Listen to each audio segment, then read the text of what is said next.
Chapter 511. There was a sea of people. On the night of Sharon Epps' Galaxy Tour, the crowd near the Atlantis Stadium once again reached a new peak. Not to mention vehicles, even pedestrians could not get within 1 kilometer of the Atlantis Stadium.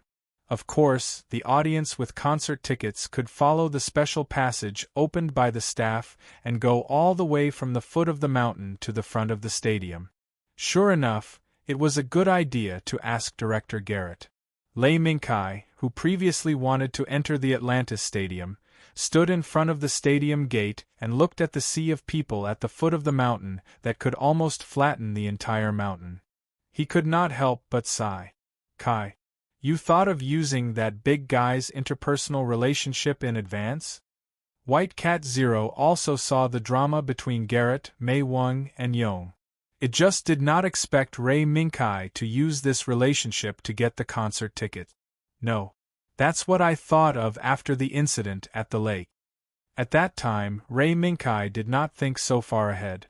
After the incident with Sharon that Lei Mingkai was familiar with, Lei Mingkai began to use all the forces around him to pave the way for his mission. Suddenly, a very unhappy voice sounded behind Lei Mingkai. Lei Mingkai. It's you, bastard! Lei Mingkai, who heard the voice, looked back and saw Yong Dyson, and beside him was Director Yang Nguyen, who was in charge of the YF-19 development project, and CIC's Lucy. Oh? I didn't expect Lieutenant Dyson to be interested in Sharon Epps. Looking at Yong Dyson's hand that was almost pointing at his nose, Lei Mingkai just smiled faintly and did not care too much about Yong Dyson's behavior. Who's interested in that kind of robot? Before Yong Dyson finished speaking, Yang Nguyen reminded him softly. Yong, that's not a robot. It's a virtual idol. Yes. Whether it's a robot or a virtual idol, Sharon's songs are very good, aren't they? Yang Nguyen and Lucy suppressed Yong Dyson's dissatisfaction with one sentence after another. TSK. Forget it. Just take it that I'm here to play with you today. Under the joint attack of Yang Nguyen and Lucy, Yong Dyson finally turned around and took the lead to walk into the field. That reckless guy is really easy to understand. Looking at Yang Nguyen and Lucy who chased after him, the White Cat State Zero once again looked up at Yong Dyson and said faintly, "It is precisely because of this that he is Lord Yong." Lei Mingkai shrugged and said with a sigh, "Master Yong? What's that?" However, White Cat State Zero did not understand what Lei Mingkai said. "It's nothing. It was getting late. It's time for you to take action. Kittens are not allowed at the concert." Lei Mingkai's casual words drew the White Cat's attention away from old Yong's title. "Who's a kitten? Kai. You bastard. Say it again." In an instant, the fur of the White Cat State Zero on Lei Mingkai's shoulder stood up. A low growl came from its throat as if it was threatening Lei Mingkai and wanted Lei Mingkai to apologize. However, Lei Mingkai did not fall for the White Cat State Zero's trick. For Lei Mingkai, the ferocious White Cat State Zero was just a bluff. He raised his right hand, pinched his fingers, and lifted again. The White Cat State Zero, whose neck was pinched, suddenly went limp. Seeing this, Lei Mingkai smiled slightly. He was helpless against the White Cat State Zero's ability to take advantage of the situation. Then, Lei Mingkai put the White Cat State Zero on the side of the flower bed. "Kai. Just you wait." Amidst the clamor, the White Cat State Zero disappeared into the flower bed like a wisp of smoke. The rest was up to the White Cat State Zero. Lei Mingkai, on the other hand, entered the concert alone to see if Sharon, whom he had met that day, would appear again. As a warm-up, rhythmic music continued to play, leading Sharon's fans to enter the venue according to the instructions and find their seat. Among these people, there was no lack of famous people, fanatical fans, and even passers-by. They formed a huge stream of people like ants, constantly walking out of the stadium's entrances, quickly and accurately flooding the entire venue's seat. In less than 10 minutes, the flooded seats quietly lit up with a faint light and converged into a beautiful flash image that fluctuated with the rhythm of the opening music. Standing in the increasingly lively venue, Ray Minkai was surrounded by fans who responded to the enthusiastic atmosphere. It's really lively. But where would young Dyson and the rest be? Ray Minkai followed his memory and slowly searched a corner of the venue with his eyes. This was bound to be a somewhat difficult task. However, this was something that could not be helped. After all, Ray Minkai was now in a VIP seat close to the stage. Garrett's ability to get things done was indeed very reliable. While Ray Minkai was waiting for the concert to begin and looking for the location of young Dyson and the rest, a meeting about the future of YF-21 began in the new Edward Flight Test Center. In Millard's office, Millard sat sideways behind the desk and turned his head slightly to look at Garrett, who was standing in the middle of the room. He looked at Garrett from top to bottom, and deliberately stopped for a moment on Garrett's right arm that had been removed from the bandage and had almost recovered. "Director Garrett, congratulations on your recovery." As an opening remark, Millard first congratulated Garrett on the recovery of his right arm, and then began the theme of the meeting. "Director Garrett, how's the progress of YF-21? Garrett nodded slightly, thanked Millard for his congratulations, and said, "According to the current progress, our YF-21 can already enter the next stage of the actual combat simulation test. Second Lieutenant Ray Minkai is an excellent test pilot. His ability, whether it's the YF-21 development team led by me or everyone in the new Edward Flight Test Center, is obvious to all." Garrett's first statement made Millard slightly surprised. In Millard's prior speculation, Garrett, who cared more about YF-21 than anyone else, should make the decision to return to the position of YF-21 test pilot after recovering, or hesitate. Looking at Millard's glasses that refracted the light, Garrett stood straight and spoke his reason straightforwardly. "Colonel, indeed, I really want to return to the position of YF-21 test pilot, but I can't make this decision. During this period of testing, Second Lieutenant Ray Minkai's ability exceeded my expectations. Compared to me, he is more suitable to be the test pilot of YF-21. "Oh? Is that it?" Millard turned his seat and faced Garrett. He supported his chin with both hands and waited for Garrett's answer. If it was only for this reason, Millard would not easily believe that Garrett would give up on his own initiative. Garrett was silent, but he knew that Millard was not someone who could be fooled at will. "Colonel Millard, do you know the rumor in the Jetlati bloodline?" Garrett, who was silent for a long time, finally said the real reason behind it. That was the flaw hidden in the Jetlati bloodline. Under certain circumstances, Garrett, who had the Jetlati bloodline, would fall into a state similar to Berserk, thus launching a violent attack on everything around him, regardless of whether it was friend or foe. For ordinary people, this might be able to be controlled by drugs, but for the YF-21 piloting the latest advanced airframe, especially using the brainwave control technology of the BDI system, a pilot with a mental defect was undoubtedly an invisible time bomb that could cause a disaster at any time. Millard had already thought of this when Garrett admitted it himself. Millard, who connected everything, also understood why Garrett made the decision to let Ray Minkai continue to be the test pilot of YF-21. "Director Garrett, I understand. With the ability of Second Lieutenant Ray Minkai, YF-21 is indeed likely to win the Supernova project. Then, today's meeting will end here." After getting Millard's approval, Garrett was also relieved. "Yes. Then, Colonel, I'll take my leave first." But before Garrett turned around and took a few steps, Millard suddenly called Garrett. "Director Garrett, maybe my next words will be a bit abrupt, but in my opinion, the most suitable position for Director Garrett should be the researcher who developed YF-21. Garrett fell into silence again after hearing Millard's words. This time, Garrett did not respond to Millard's words. He just nodded silently, walked out of the office, and disappeared behind the gradually closing door. Whether it's young Dyson or Garrett, they are both easy to understand men. It's just that Second Lieutenant Ray Minkai seems simple, but in fact, he is a person who is difficult to see clearly. Millard got up from his seat, stood in front of the floor-to-ceiling window, and looked at the night sky of the New Edward Flight Test Center outside the window. He sighed secretly. At this moment, Ray Minkai, who welcomed the start of Sharon's concert, didn't know that he almost lost his identity as the test pilot of YF-21.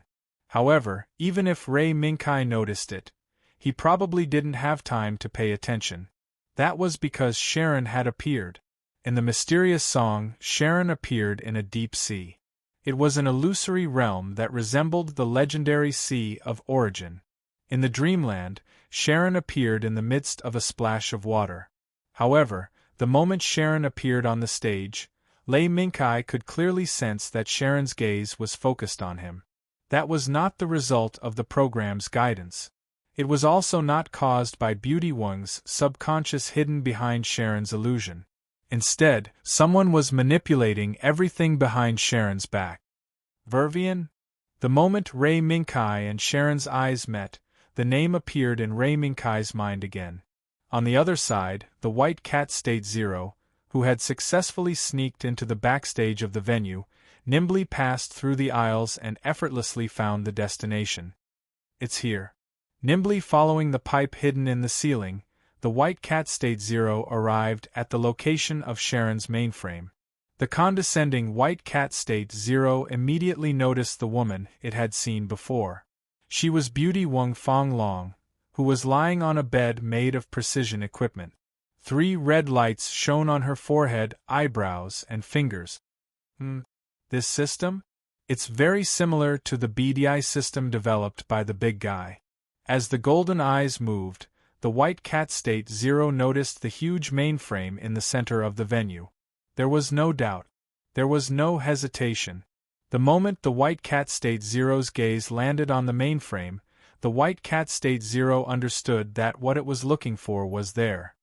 Who is it? Suddenly, a cold voice pierced the air in the venue and directly attacked the White Cat State Zero. TSK. Have I been discovered? In an instant, the White Cat State Zero jumped back a distance, but when it turned around to run, it abruptly stopped its movement and screamed at the top of its lungs. Meow! Amidst the sharp screams, there was a trace of fear and panic, causing the people below to frown. Miss, what's wrong? It seems to be a stray cat that ran in. Matthew gestured to the left and right. When his men went up to confirm the situation, he also looked at the mysterious woman, Miss E, who suddenly came to the venue where Sharon's mainframe was located. Miss did not answer. She just looked at the people who went to check the situation. Until the 2 men with scratches on their faces endured the pain and brought back a struggling white cat, she slowly nodded. I'm just a little bored sitting in the room. Mr. Matthew, you don't have to care about me. You go do your thing first. Mrs. Gaze paused for a moment on the struggling white cat waving its sharp claws, then turned around and left. After glancing at Miss, who inexplicably appeared and inexplicably left, Matthew waved his hand and no longer paid attention to the 2 men who were struggling with the white cat. He focused his attention on the concert. Knowing that they did not complete the task, the 2 men did not dare to act on the spot. They could only leave the venue with the white cat. But just as they walked out of the venue, the white cat that they caught suddenly opened its mouth and fiercely bit their fingers. Under the severe pain, the hand that caught the white cat suddenly loosened. Whoosh! In the blink of an eye, the white cat disappeared in front of the eyes of the 2 unlucky men. Damn stray cat! Don't let me see you again. Otherwise, I'll teach you a lesson. The men's curses echoed in the corridor, but White Cat Zero was not in the mood to care about these trivial matters. Sure enough, it's really Miss Q's group. White Cat Zero remembered very clearly the way Miss looked at it just now. Even now, White Cat Zero could clearly remember the moment when that gaze fell on it. The fear that rose from the depths of its heart still shook the White Cat Zero's body. If it were not for the White Cat Zero's quick wits and trying to pass through the situation with cuteness, the concert would have become a battlefield filled with blazing flames of war. Chapter 512. Inside the venue, the atmosphere of the concert had entered a new stage. As the mysterious rock and roll songs were played one after another, the emotions of the audience in the venue were stirred up. However, in this increasingly heated mood, Ray Minkai still maintained his vigilance. From the moment Sharon appeared, he felt a faintly discernible gaze wrapping around his body. Moving his gaze up, Lei Minkai saw that the mysterious and illusory Sharon from before had now been replaced by a charming and lovely young lady. Under this delicate and lovely face, Sharon was now playing the role of an innocent girl who was passionately in love on the phone. However, Lei Minkai felt that something was amiss with this face of his. "Minkai, where are you?" At this moment, the anxious voice of the White Cat State Zero suddenly sounded. "State Zero? Did you discover anything?" Ray Minkai's face changed slightly, but quickly returned to normal. "Yes, it's still a big discovery." A white figure rushed out from the darkness and jumped onto Ray Minkai's legs. If it wasn't for the fact that all the audience's attention was on Sharon, State White Cat Zero would have been discovered by others.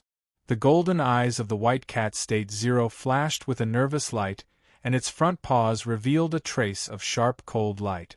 Now, the White Cat State Zero could be said to have entered battle mode. "Miss Q?"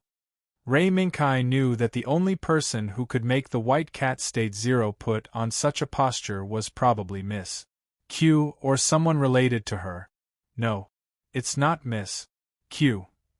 It's a woman who is called Miss E. From her body, I could smell the exact same scent as Miss Q.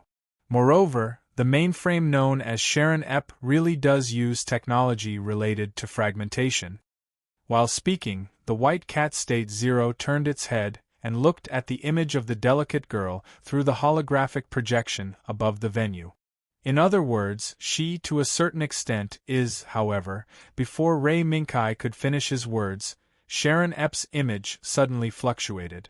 Strangely enough, apart from Ray Minkai, no one in the audience around him noticed this anomaly. Something strange. White Cat State Zero's gaze changed.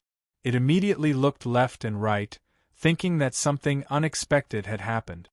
"Relax. This was not a surprise. It's just someone messing with us." Ray Minkai reached out and patted the head of State Zero, the White Cat, and then looked at the upper left of the venue. That was where Yong Dyson, Yang Nguyen, and Lucy were. Sharon Ep's image fluctuated. Yang Nguyen must have hacked into Sharon Ep's system and forced her to do what he wanted. This might be the origin of the whole incident. "No. Kia, she's looking over here," White Cat State Zero exclaimed and repeatedly patted Ray Minkai's thigh. Ray Minkai looked up.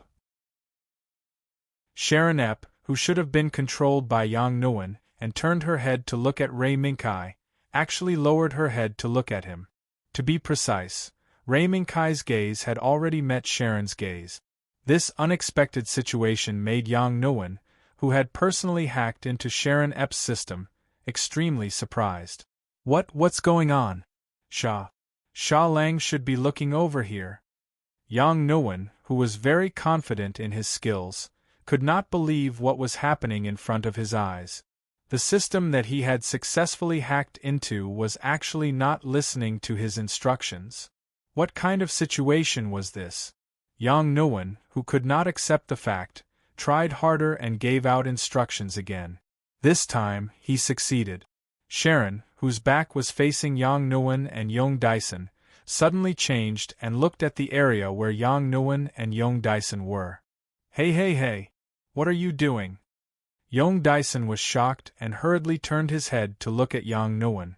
"Humph. This has nothing to do with you. Look, Sharon is looking at me." Yang Nguyen, who had proven that there was no problem with his skills, did not care about what had happened just now, nor did he care about what would happen to his actions. After Sharon Ep's system was hacked into by Yang Nguyen, The backstage suddenly fell into a tense atmosphere. Uncontrollable cameras, uncontrollable communication waves, all seemed to be telling one thing. Quickly solve this for me. This concert is not allowed to have any accidents. Matthew secretly gritted his teeth, his eyes constantly moving between Sharon's mainframe and Mei Wang. This was Sharon Epps' first concert after installing the chip, and also Sharon Epps' first step towards perfection. He would not allow any accidents to happen. However, Matthew did not know what was happening to Mei Wang from Sharon's perspective. The moment Mei Wang saw Yong Dyson quarreling with Yang Nguyen, the emotions that had been hidden in the depths of her heart in the past, but now erupted because of this opportunity, suddenly hit Sharon Apu's main program like a tide. The world thought that Sharon Epp was the perfect virtual idol, but they did not know that the real Sharon Epp was composed of two people.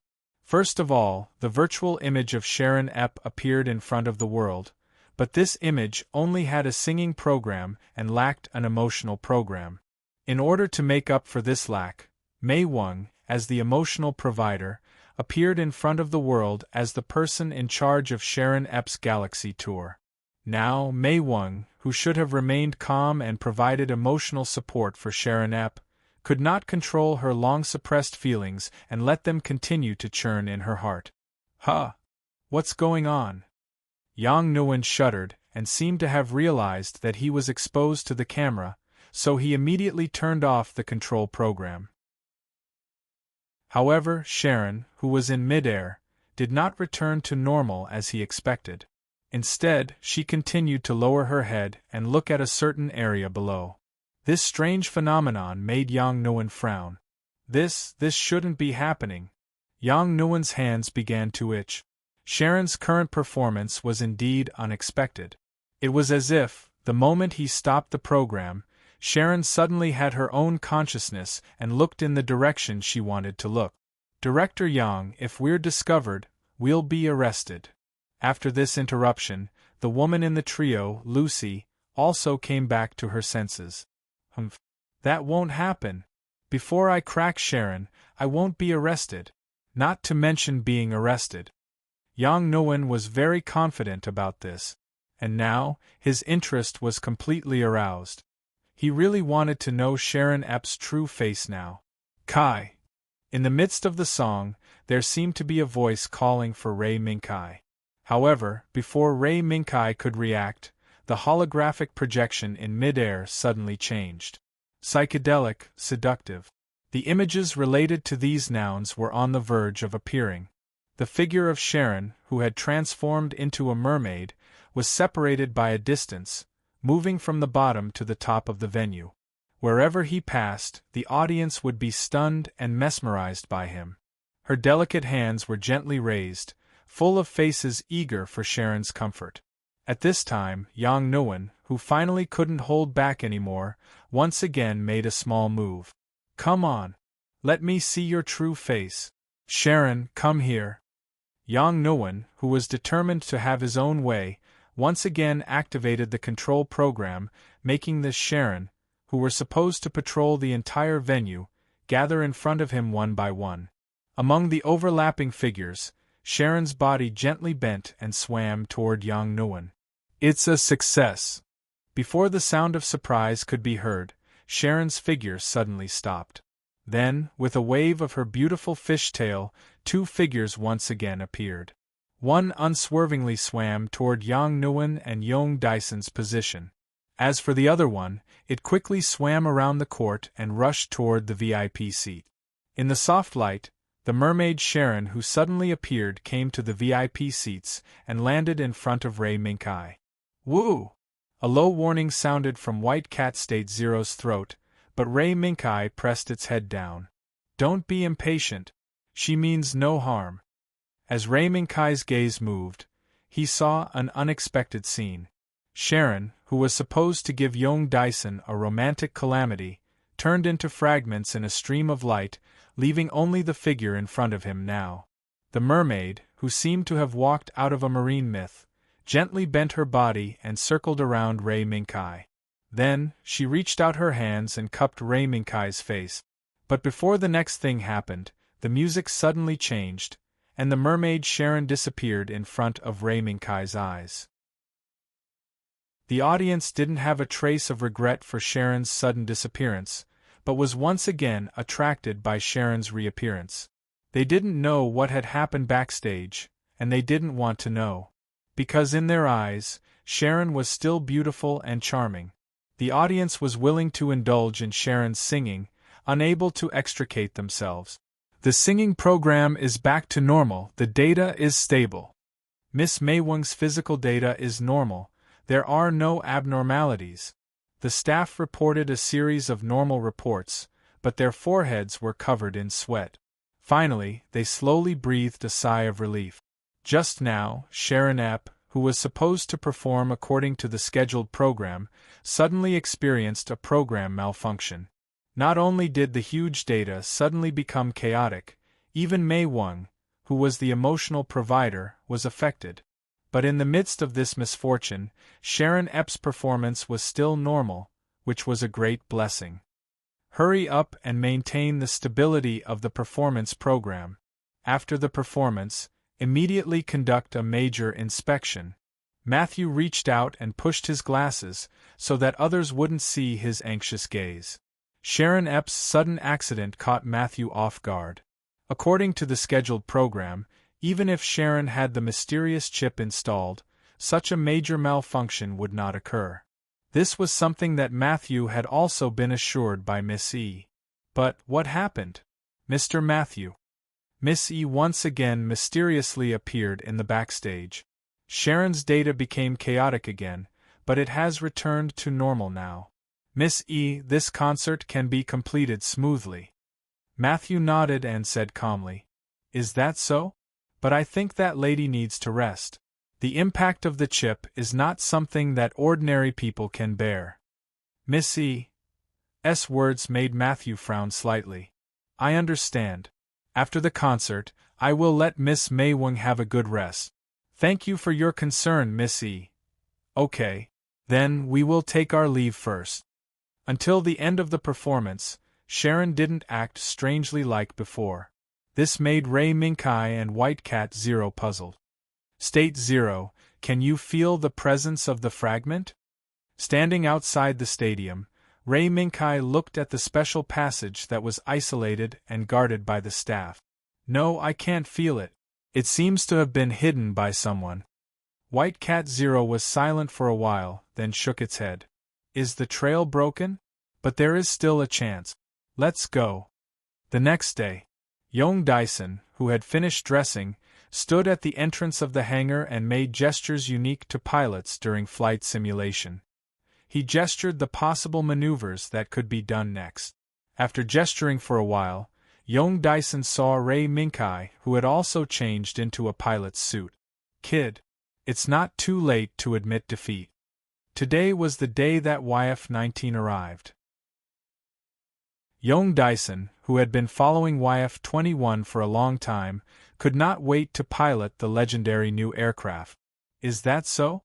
But if we don't compete, how will we know who will win in the end?" Ray Minkai smiled lightly and retorted Young Dyson's provocation. "Hey, that's true. But I hope you won't cry in the end." While Ray Minkai and Young Dyson were provoking each other with their words, the shielding panel in the hangar slowly opened with the sound of a machine activating. YF-19. From this moment on, this generation of godly armament that accompanied Young Dyson to create a legend finally appeared. "Hey! You finally appeared. Cute little guy."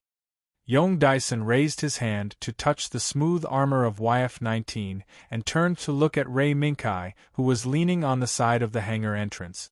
"How is it? Are you scared by my cute little guy?" "Not bad. But my YF-21 is not bad either." Ray Minkai looked at YF-19 calmly. He was not scared by the complete legend at this moment. "Looks like I have to show my real skills. Right, cute little guy. Otherwise, our opponents will laugh at us."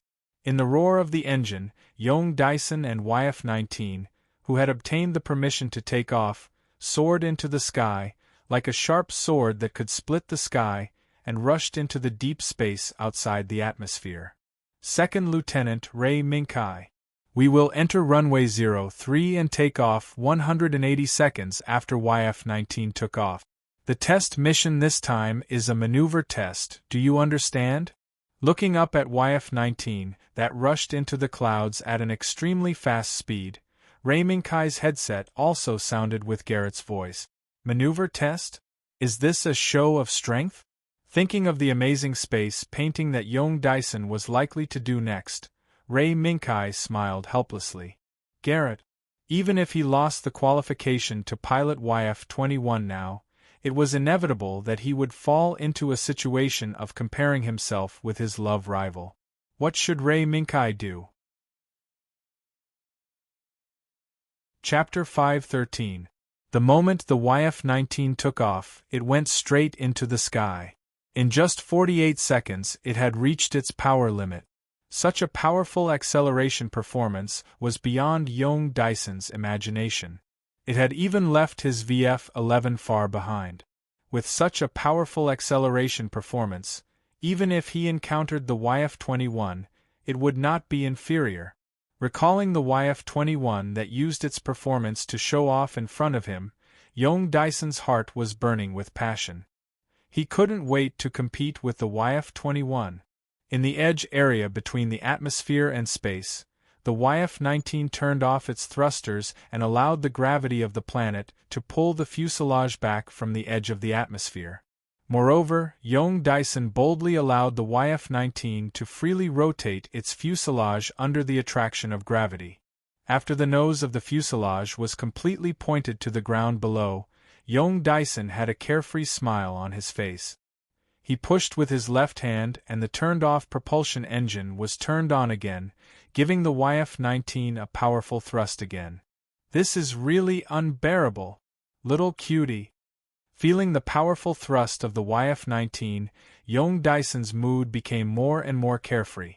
In addition to being carefree, young Dyson relied on the powerful technology that he had trained through many years of life and death on the battlefield to identify the performance of the YF-19 in his own way. However, the action that was beyond the scope of the mission made Yang Nguyen, who was sitting nervously in the command center, hold the keyboard tightly and loudly curse young Dyson's unauthorized action. Unfortunately, young Dyson didn't hear Yang Nguyen's curse at all. Even if he heard it, young Dyson wouldn't take it seriously. Otherwise, young Dyson wouldn't have the nickname, Troublemaker General, on his head. Garrett, who had just accompanied Ray Minkai to the hangar and watched the YF-21 slide onto the runway under Ray Minkai's control and return to the command center, was silent. This strange scene made Millard feel a little strange. Ever since Garrett and young Dyson reunited, as long as the two met, there would definitely be a burst of cynicism. Although they did not get physical, everyone in the New Edward Flight Test Center already knew that the two were not on good terms, but no one inquired about it. Even Millard, who was in charge of the Supernova project, let it be. Perhaps, in his opinion, the discord between the two could become a factor to increase the competitiveness of YF-19 and YF-21. Colonel, YF-21 is ready. After a moment of silence, Garrett opened his mouth again and requested permission from Milad to take off. Yes. Let's begin. I'm looking forward to the next maneuver test. Milad nodded. In fact, according to the plan, the YF-21 had already passed the maneuver test. Therefore, today's maneuver test was different. This was because YF-21 was not the only one participating in this test, but YF-19 and YF-21 were doing it together. This was a whim test. Although this was young Dyson's first time driving a YF-19, it was a more direct test for the higher-ups behind the scenes. In just a short week, after Ray Minkai joined the YF-21 development team, they had completed 2/3 of the test. This kind of progress had already exceeded the progress of the YF-21 originally driven by Garrett. Facing the schematic diagram that symbolized the progress of the test, not only Garrett, but even General Gomez, who stood behind the scenes of the supernova project, thought that Ray Minkai was the most suitable pilot for YF-21. At the same time, in this consensus, the main leaders who led the supernova project began to quietly tilt the scales in their hearts towards YF-21. Today, this sudden maneuver test might be the test that determines the future direction of the supernova project, right? Millard didn't know this, and Garrett didn't know either. They only knew that today's forced maneuver test might represent something, but it wasn't something they could decide.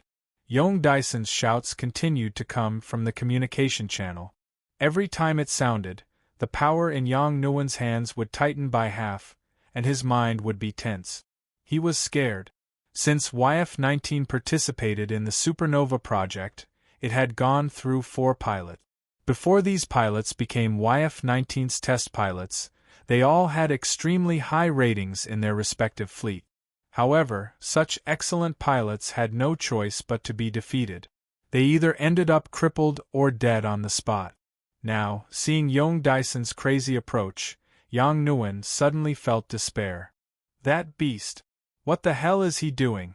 Today's flight is extremely important for us. At this time, the sound of YF-21 taking off came from the other side. Omega 1. Ready. Permission to take off. The picture on the main screen changed, and it was YF-21's figure that directly rose into the sky in a vertical manner. It's over. YF-21 is coming to show his strength. Yang Nguyen regretted it now. He regretted that before Young Dyson took off, he didn't tell Young Dyson the news he learned from the secret channel so that this guy who didn't know the immensity of heaven and earth would keep his temper. Too late.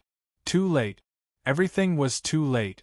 The takeoff of YF-21 was undoubtedly the moment that YF-19 was about to usher in its destiny.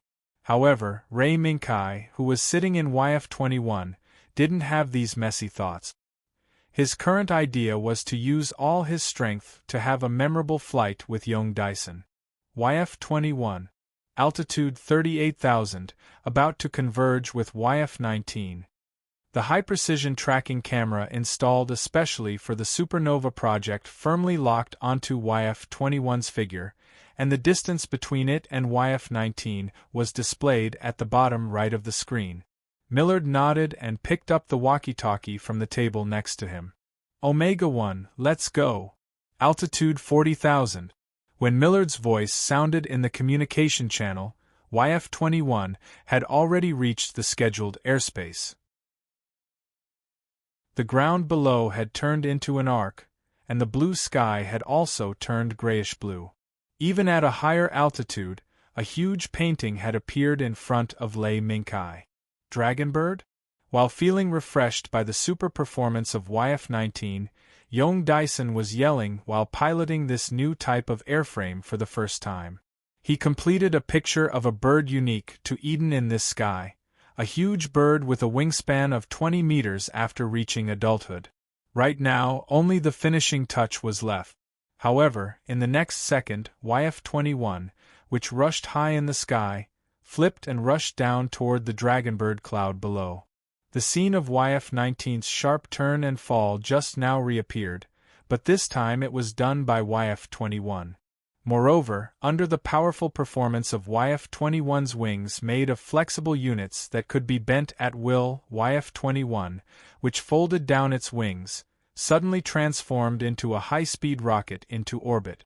It whistled past YF-19. The strong wind set off by the rapid descent tore most of the Dragonbird cloud that had already taken shape the moment YF-21 passed by it. What? Bastard! Originally, when YF-21 suddenly whizzed past in front of his eyes, Young Dyson didn't react. However, the moment YF-21 raised a strong wind that tore apart the Dragonbird cloud, YF-19 rushed out in the blink of an eye and bit YF-21. Bastard! Don't you know that destroying other people's painstaking masterpiece is a very annoying thing?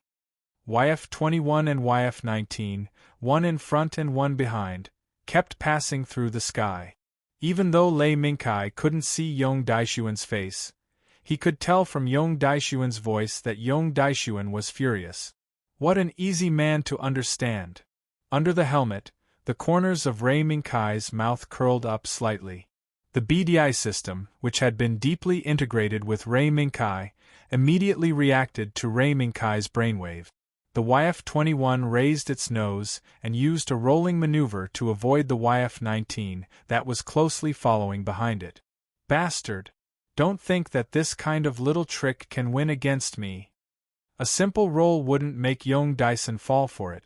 The moment YF-21 pulled up its nose, Yong Daisen had already discovered Ray Minkai's intention and immediately responded.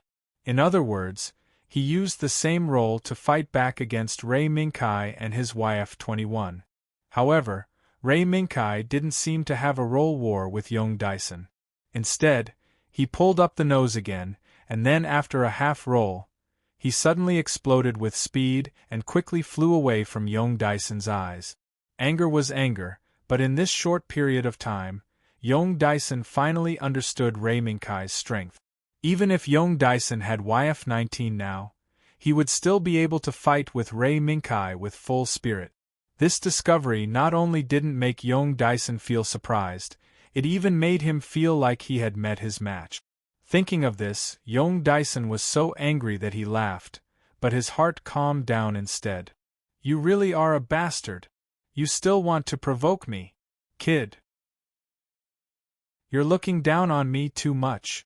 Perhaps in other matters, Yong Daisen would show a reckless face, but when it came to flying, Yong Daisen would bet everything he had on it. The engine was roaring, Yong Daisen's heart was screaming. The moment the two voices intertwined, YF-19 once again bit YF-21. It's catching up.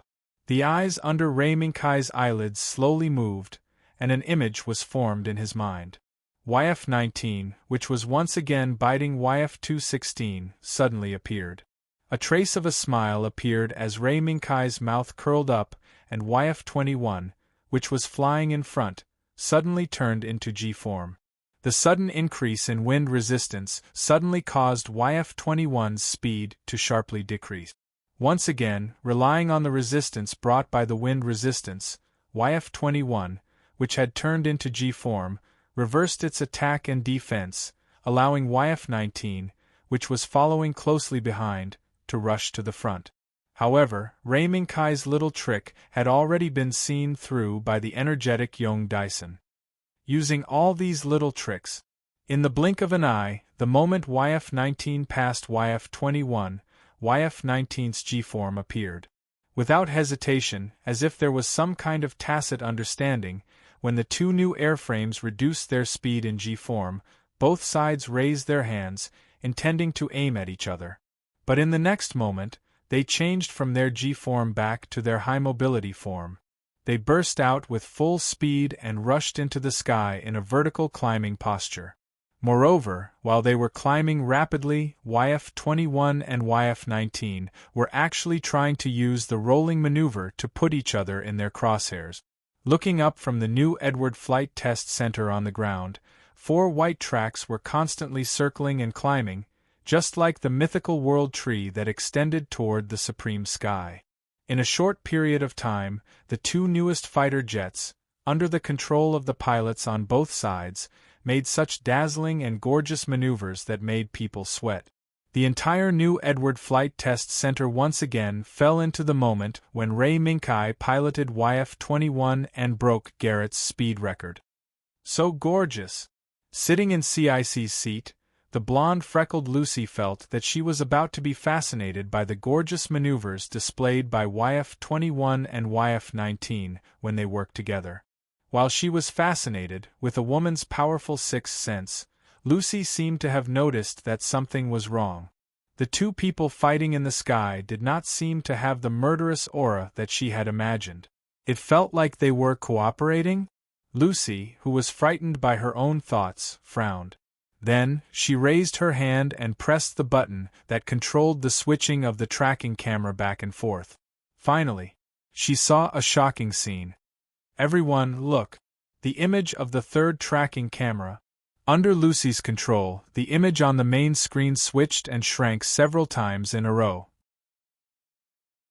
when it directly accommodated the airspace where YF-21 and YF-19 were fighting endlessly, a larger and more spectacular cloud appeared in front of everyone's eyes. Huge wings, with a sharp mouth, a high head, a majestic body, slender and dangerous eagle claws, strong and advantageous hind legs. This was the image of the spectacular cloud that appeared in front of everyone's eyes. What is that? In the entire command center, no one seemed to recognize the true identity of the cloud. Griffin. When everyone, including Yang Nguyen and Garrett, the two top development engineers, were at a loss, Colonel Millard touched his chin and said a name that no one present had ever heard of. Legend has it that before the First Interstellar War, there was such a monster in the legends spread in the area called Greece. Eagle head, lion body, wings. And its name was Griffin. Although humans on Earth had won the First Interstellar War with Lin Mingmei's song, too much of human history, culture, and legends had been lost in the Interstellar War. Looking at his subordinates who were unfamiliar with the name Griffin, Millard could not help but sigh. Keep your spirits up, everyone. This test is not over yet. Millard's reprimand was effective. Although they were a little curious, they still immersed themselves in their work, waiting for the result between Ray Minkai and Yong Dyson. However, this test did not seem to have a result. Interesting. YF-19 is indeed a little cutie. And so are you. Second Lieutenant Ray Minkai. After drawing a dazzling picture in the sky again, the anger in Yong Dyson's heart that was provoked by Ray Minkai still disappeared without a trace. What was left was a comfortable feeling. Should I feel grateful? Or should I scold you, Lieutenant? YF-21 flipped, bypassed the cloud named Griffin, and flew to the New Edward Flight Test Center. That kind of thing is up to you. Just when will we have a real contest? As long as the mission allows. Tisk. Sure enough, you are a boring guy. Although he said this, the YF-19 piloted by Yong Dyson formed a temporary formation with the YF-21 and returned to the New Edward Flight Test Center. Chapter 514. Test Mission Record File 1. 2040 Date Unknown. Earth Standard Time 2100 hours p.m. YF-19 and YF-21 carried out a night shooting test under the orders of Colonel Millard, the person in charge of the Supernova project.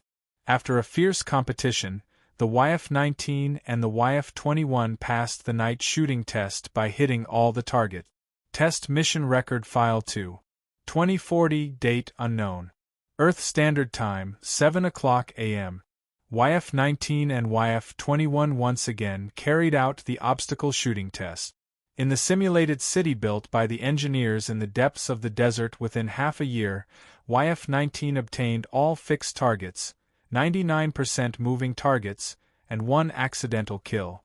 YF-21, on the other hand, had hit both stationary and moving targets, and had killed all of them without any mistake. Test Mission Record File 3.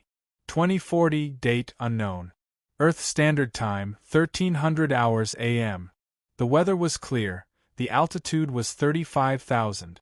This was a simulated battle using only the fire control radar. As long as the two competing parties were locked on by the other party's fire control radar for more than 3 seconds, then the locked party would be judged to have failed. The pilots of YF-19 and YF-21 gave it their all and staged a classic ace aerial battle in the sky above the New Edward Flight Test Center. In the end, the battle started at 1300 hours a.m. Until the moon rose halfway in the sky, neither side had a winner. Therefore, this test was judged to be a draw. Under the faint light, Garrett sat on the sofa and looked at the groups of data flowing on the screen in front of him, as well as the small video window at the bottom right. Since knowing that Yong Dyson was a 3-time winner of the Roy Fock Medal, Garrett raised Yong Dyson's ability to the upper limit, he thought, but it turned out that Garrett still underestimated Yong Dyson. While Ray Minkai proved his strength, Yong Dyson also proved himself and how suitable the YF-19 he piloted was for the Supernova project. What a strong opponent! Garrett sighed secretly and was about to turn off the screen in front of him when his hand suddenly stopped. An uncontrollable destructive emotion frantically struggled in the depths of Garrett's body, as if in the next second, a terrifying beast that had been sleeping in the body of the Jetlati star for tens of thousands of years would take Garrett as its own. Ah! Garrett struggled to stand up from the sofa and crawled to the side of the desk next to him.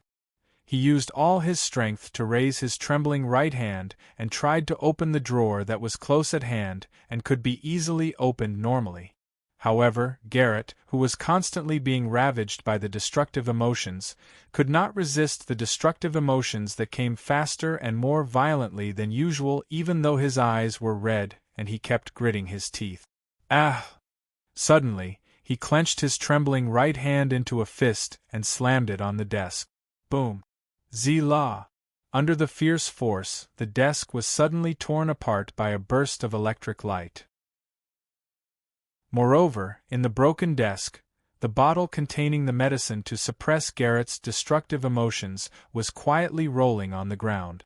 However, even if the bottle of medicine finally appeared in front of Garrett's eyes, Garrett could no longer control his right hand and picked up the life-saving medicine bottle. Because, under the heavy punch that tore the desk apart just now, the destructive emotions that Garrett had been suppressing finally broke through Garrett's control. They drove Garrett, who could no longer control himself, to wantonly destroy everything around him. Ah! The red blood eyes, the ferocious face, and the hands that were pierced by the broken furniture were the true biological weapons, the true appearance of the Jetlati. Garrett! Ray Minkai, who had just passed by Garrett's room, immediately notified the command center when he heard the strange sound and asked them to inform Milad. Then, Ray Minkai immediately let the white cat, State Zero, unlock the door and rushed in. Unexpectedly, Ray Minkai, who rushed into the room, became the enemy in Garrett's eyes. Roar! Garrett, who was under the control of his destructive emotions, could no longer recognize that the person standing at the door was Ray Minkai. In his mind, everything that appeared in front of him was destroyed. Kai! This big guy is crazy! White Cat, State Zero, jumped in front of Ray Minkai and tried to transform into a wild lion to beat Garrett down. Wait, State Zero. Let me take care of this. Ray Minkai's eyes narrowed slightly. He did not expect that he would actually see the moment when the violent factors that caused the iron triangle in his youth flared up. Roar! Strangely, Garrett did not immediately attack Ray Minkai, but stood in place and kept roaring. That appearance made White Cat, State Zero, smile coldly. Did he really turn into a beast? This instinct is like a beast. Although State Zero was stopped by Ray Minkai and no longer transformed into a wild lion, the dangerous aura emitted from its body had far exceeded the crazy impact of Garrett. State Zero, go and get that bottle, I'll need it later. As his gaze moved, Ray Minkai saw the bottle of medicine rolling on the ground beside the broken desk. Presumably, that was the medicine that Garrett used to suppress his destructive emotions. Kai, be careful. This big guy doesn't recognize people when he goes crazy. As soon as State Zero moved, Garrett's crazy gaze followed the white cat until State Zero went to the broken desk and pressed the bottle of medicine under its feet. Then, Garrett turned and pounced on Ray Minkai. Garrett, wake up! Although the momentum of Garrett, who was like a small mountain, was quite astonishing, Ray Minkai only needed to turn slightly to avoid Garrett's collision. Moreover, Ray Minkai stretched out his right foot to trip Garrett when he passed by him, and the small mountain body fell to the ground with a loud bang. Roar! The pain of falling to the ground made Garrett even crazier. However, Ray Minkai quickly used his knee to press against Garrett's spine, and forcefully twisted Garrett's swollen arms, firmly locking them behind Garrett's back. Roar! Roar! Roar!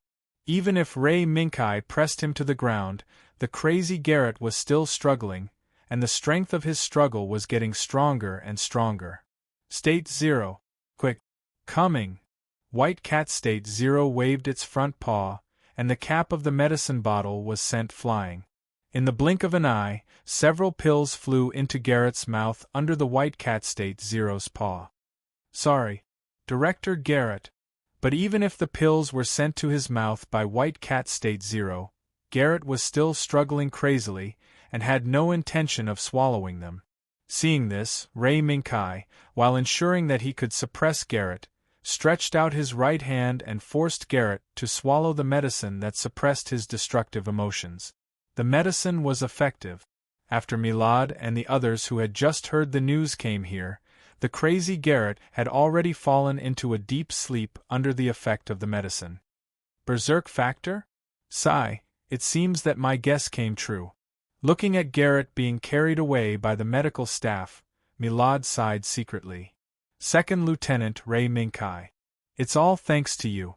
Otherwise, Director Garrett would have to lie in bed for a while. No, it's just a coincidence. Lei Minkai shook his head. He didn't want to take all the credit. Is that so? Then let's take it as that. But if Director Garrett is admitted, I'm afraid the progress of YF-21 will be slightly behind. No, Colonel Milad. Now that the test of YF-21 is almost completed, the remaining project does not require Director Garrett to do it personally.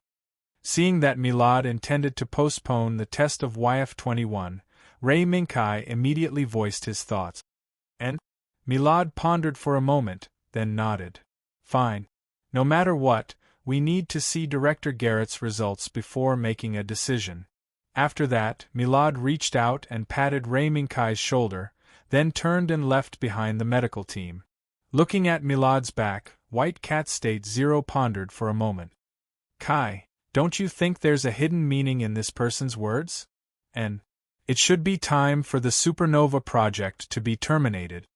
From Milad's tone, it was not difficult for Ray Minkai to guess that the progress of the GOST X-9 hidden in the new Edward Flight Test Center should be close to completion. State 0. How's your mission going? Almost there. It's just that in the past few days, the drone has not been in the hangar. At the mention of the mission that Ray Minkai arranged for it before, White Cat State 0 confidently described the process of completing the mission. Relying on its current form of a super cute white kitten, White Cat State 0 often swindled food and drinks in the new Edward Flight Test Center. It even swaggered around the various hangars. Even if it was discovered, it would at most let out a few frightened cries, then turn around and flee. No one suspected that this cute kitten was actually a cat that spied on intelligence. Not in the hangar? Looks like it's nearing the end. State 0, time is of the essence. Next, we might have to go on a warp trip. There was no other reason for the disappearance of GOTS X-9 from the new Edward Flight Test Center. It was pulled to the distant orbit of planet Eden for a combat test. The final result of this test was a symbol that the Sharon incident had entered its final stage. Warp? Are we going back to Earth? White Cat State 0 had collected a lot of information during its time roaming around the new Edward Flight Test Center. Naturally, it knew which big event was about to happen. The second day, Ray Minkai, who had changed into a pilot's uniform, did not see Young Dyson standing next to YF-19 as usual. Second Lieutenant Ray Minkai, you guys are really lucky. Not only is the director lying in the hospital, but one of our pilots is also dragged in. Seeing Ray Minkai looking around, Yang Nguyen, who was already in a bad mood because Young Dyson ran to the hospital without a word, immediately began to mock him. And the lieutenant went to the hospital? Ray Minkai was stunned for a moment, but he understood. However, instead of worrying that Young Dyson would not come back, it was better to worry about whether the hospital would be torn down by the two enemies who were extremely jealous of each other. This is the control tower. Special situation. Today's test will be suspended. From now on, all personnel will have 24 hours of free movement. Suddenly, the surrounding people subconsciously looked in the direction of the broadcast. For a moment, everyone was confused. Why did they suddenly give everyone in the new Edward Flight Test Center a holiday? Fortunately, Colonel Millard is really sensible. Although Yong Nguyen didn't understand why there was a sudden holiday, he still breathed a long sigh of relief. After all, the YF-21 team, which could fly, was also on the list of holidays. Therefore, YF-21 and YF-19 were once again on the same starting line. A holiday? Ray Minkai glanced at Yong Nguyen, who was gloating, then looked up at the sky. His gaze seemed to be able to penetrate the atmosphere that provided a comfortable living environment for all living beings, and he saw the spaceship that had just completed the G-Chesty X-9 combat test mission and was beginning to return. It was not difficult to guess that this sudden holiday was probably to cover up the success of G-Chesty X-9. Dismissed. Those who are interested in visiting our director Garrett can sign up on the spot. As soon as they heard that they were going to visit Garrett, the entire YF-21 development team immediately packed up their things as quickly as possible. After leaving a few guards behind, they followed Ray Minkai and went straight to the hospital where Garrett was. However, when everyone arrived at the hospital and found Garrett's room under the guidance of the nurse, they saw a man and a woman standing on both sides of Garrett's bed.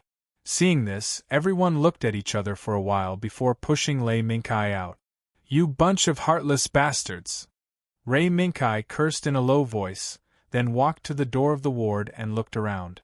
"Lieutenant, how is Director Garrett's condition?" He's fine. He's so good that he has the strength to reject my kindness." Yong Dyson glanced at Ray Minkai and said sarcastically, "Yong, what are you talking about? Garrett is just..." The woman standing on the right side of the door just refuted Yong Dyson and stopped talking. "I'll go in and take a look." The awkward atmosphere made Ray Minkai helpless, so he also chose to escape from this atmosphere. As soon as he entered, Ray Minkai saw Garrett sitting on the bed and looking back at the scenery outside the window. Judging from his expression, there didn't seem to be any major problems. "You're here. Second Lieutenant Ray Minkai. Come and sit down. I have something to tell you." Unexpectedly, Garrett didn't ask him to leave as Yong Dyson said. Instead, he motioned for Ray Minkai to sit on the chair beside the bed. "Director Garrett's condition seems to be very good. Everyone can rest assured now." After Ray Minkai sat down, he said this. "It's just an old illness. It's not a big deal. It's just that after this illness I've thought about some things clearly. The injury on my right hand was not an accident. Perhaps it's possible that someone is accumulating power for this." Chapter 5:15. Artificial. Ray Minkai, who had just sat down, stood up again and looked at Garrett in surprise. Ray Minkai also knew the reason for Garrett's accident. After some investigation, the new Edwards Flight Test Center concluded that the reason for the instability of the airborne system was that the YF-21 malfunctioned during the test flight. Garrett, who was the test pilot at the time, was injured. But today, this conclusion was overturned by the person involved, Garrett. Garrett saw Ray Minkai's surprise. He just nodded faintly, indicating that Ray Minkai did not hear wrongly. Yes, maybe it was artificial. Immediately, Garrett fell into his memories. At that time, the YF-21 I was flying was at an altitude of 21,000. The weather was good, and there was no possible wireless interference. Wait, Director Garrett, you mean wireless interference?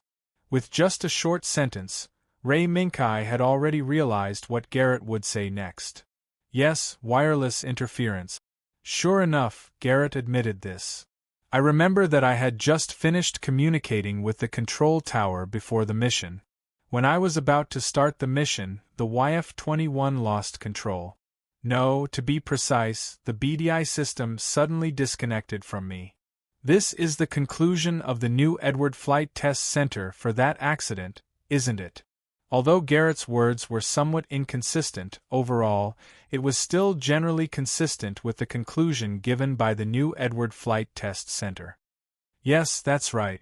However, I hid one thing.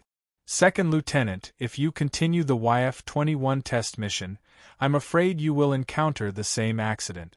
Garrett's gaze was calm, but there seemed to be a trace of uneasiness in the depths of his calm.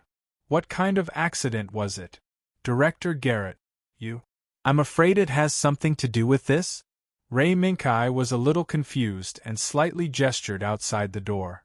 There, Yong Dyson and Mei Wang were guarding outside the door. No, it's not directly related. It's just that I remembered some old things. It's all thanks to the chaos last night.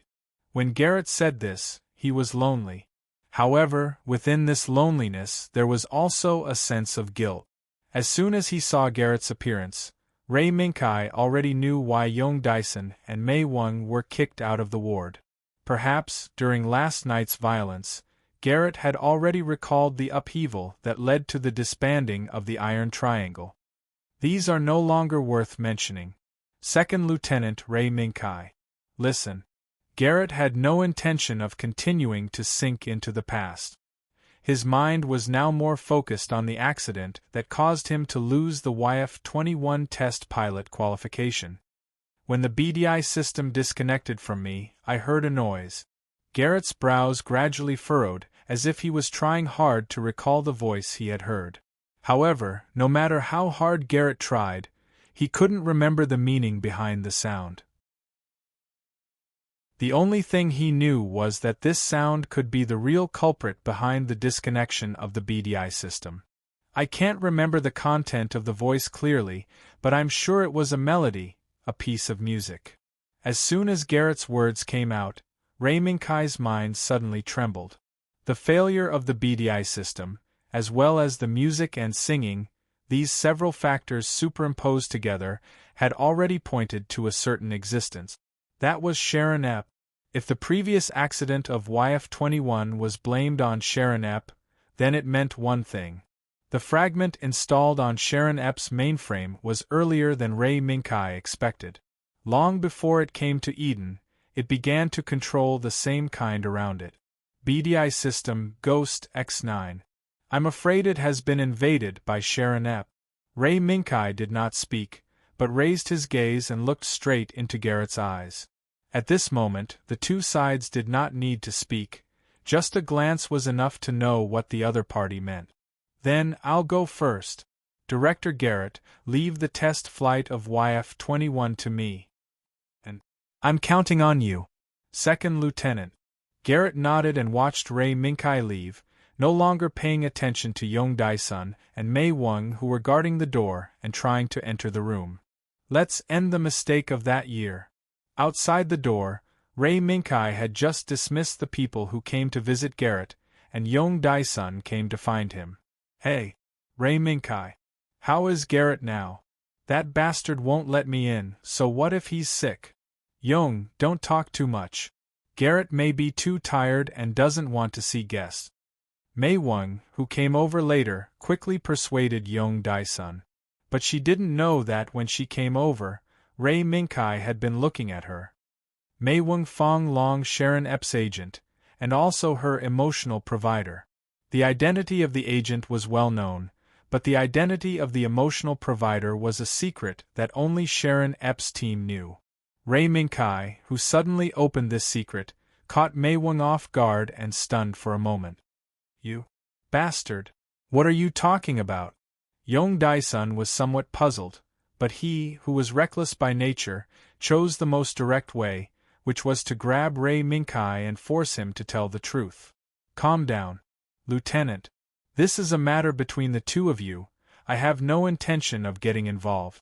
It's just that Director Garrett might have remembered something. Ray Minkai raised his hand and pushed away Yong Dae-sun's hand that was grabbing his collar, and said softly that made the two of them take a step back. You mean? Ray Minkai shook his head slightly, took a look at Garrett's ward, and left Yong Dae-sun and Mei Wang there. Although it was melodramatic, Ray Minkai knew that they could handle these things well. Ray Minkai had more important things to deal with now. The low sound of the engine roared from the ring highway.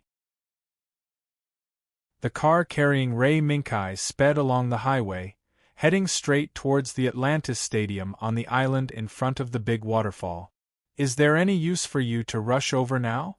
White Cat State Zero, whose front feet were on the dashboard, raised its head and looked at the stadium in the distance. I don't know, but I have to go and take a look. If Ghost X9 has been completed, then Sharon Epp should also be heading to Earth. Ray Minkai held the steering wheel with both hands, paying attention to the traffic on the highway. If that's the case, I'm afraid there's no one there. White Cat State Zero's worry was not wrong. When Ray Minkai drove the car into the parking lot of the Atlantis Stadium, he found that the surroundings were not as noisy as he expected, but seemed to be unusually quiet. Leaving so soon? Mei Wang. Ray Minkai, who quickly got out of the car and walked to the gate of the stadium, frowned as he looked at the locked gate. If Sharon Epp's team had left, then why was Mei Wang still on planet Eden? Did Mei Wang deliberately ask for leave? Or did the team leave Mei Wang here as a chess piece that could be abandoned? Whether it was the former or the latter, Ray Minkai felt that it was possible. However, no matter what, Ray Minkai had to enter the stadium to see what was going on. Suddenly, a white shadow flashed in the green belt not far from the stadium. Where? Kai. There's a situation. After the lesson in the forest, White Cat State Zero did not dare to run away from Ray Minkai without permission. Instead, it chose to turn around and jump, lying on Ray Minkai's shoulder, and move together with him. Ray Minkai glanced at the locked stadium, but still chose to chase after the white shadow. In the green belt, the white shadow was in front, and Ray Minkai was behind. Both of them were getting faster and faster. In just a few minutes, they had crossed the green belt of the Atlantis Stadium, and arrived at the forest further away from the city. Looking at the branches in front of him, Ray Minkai suddenly had the illusion that he had returned to the forest behind the windmills.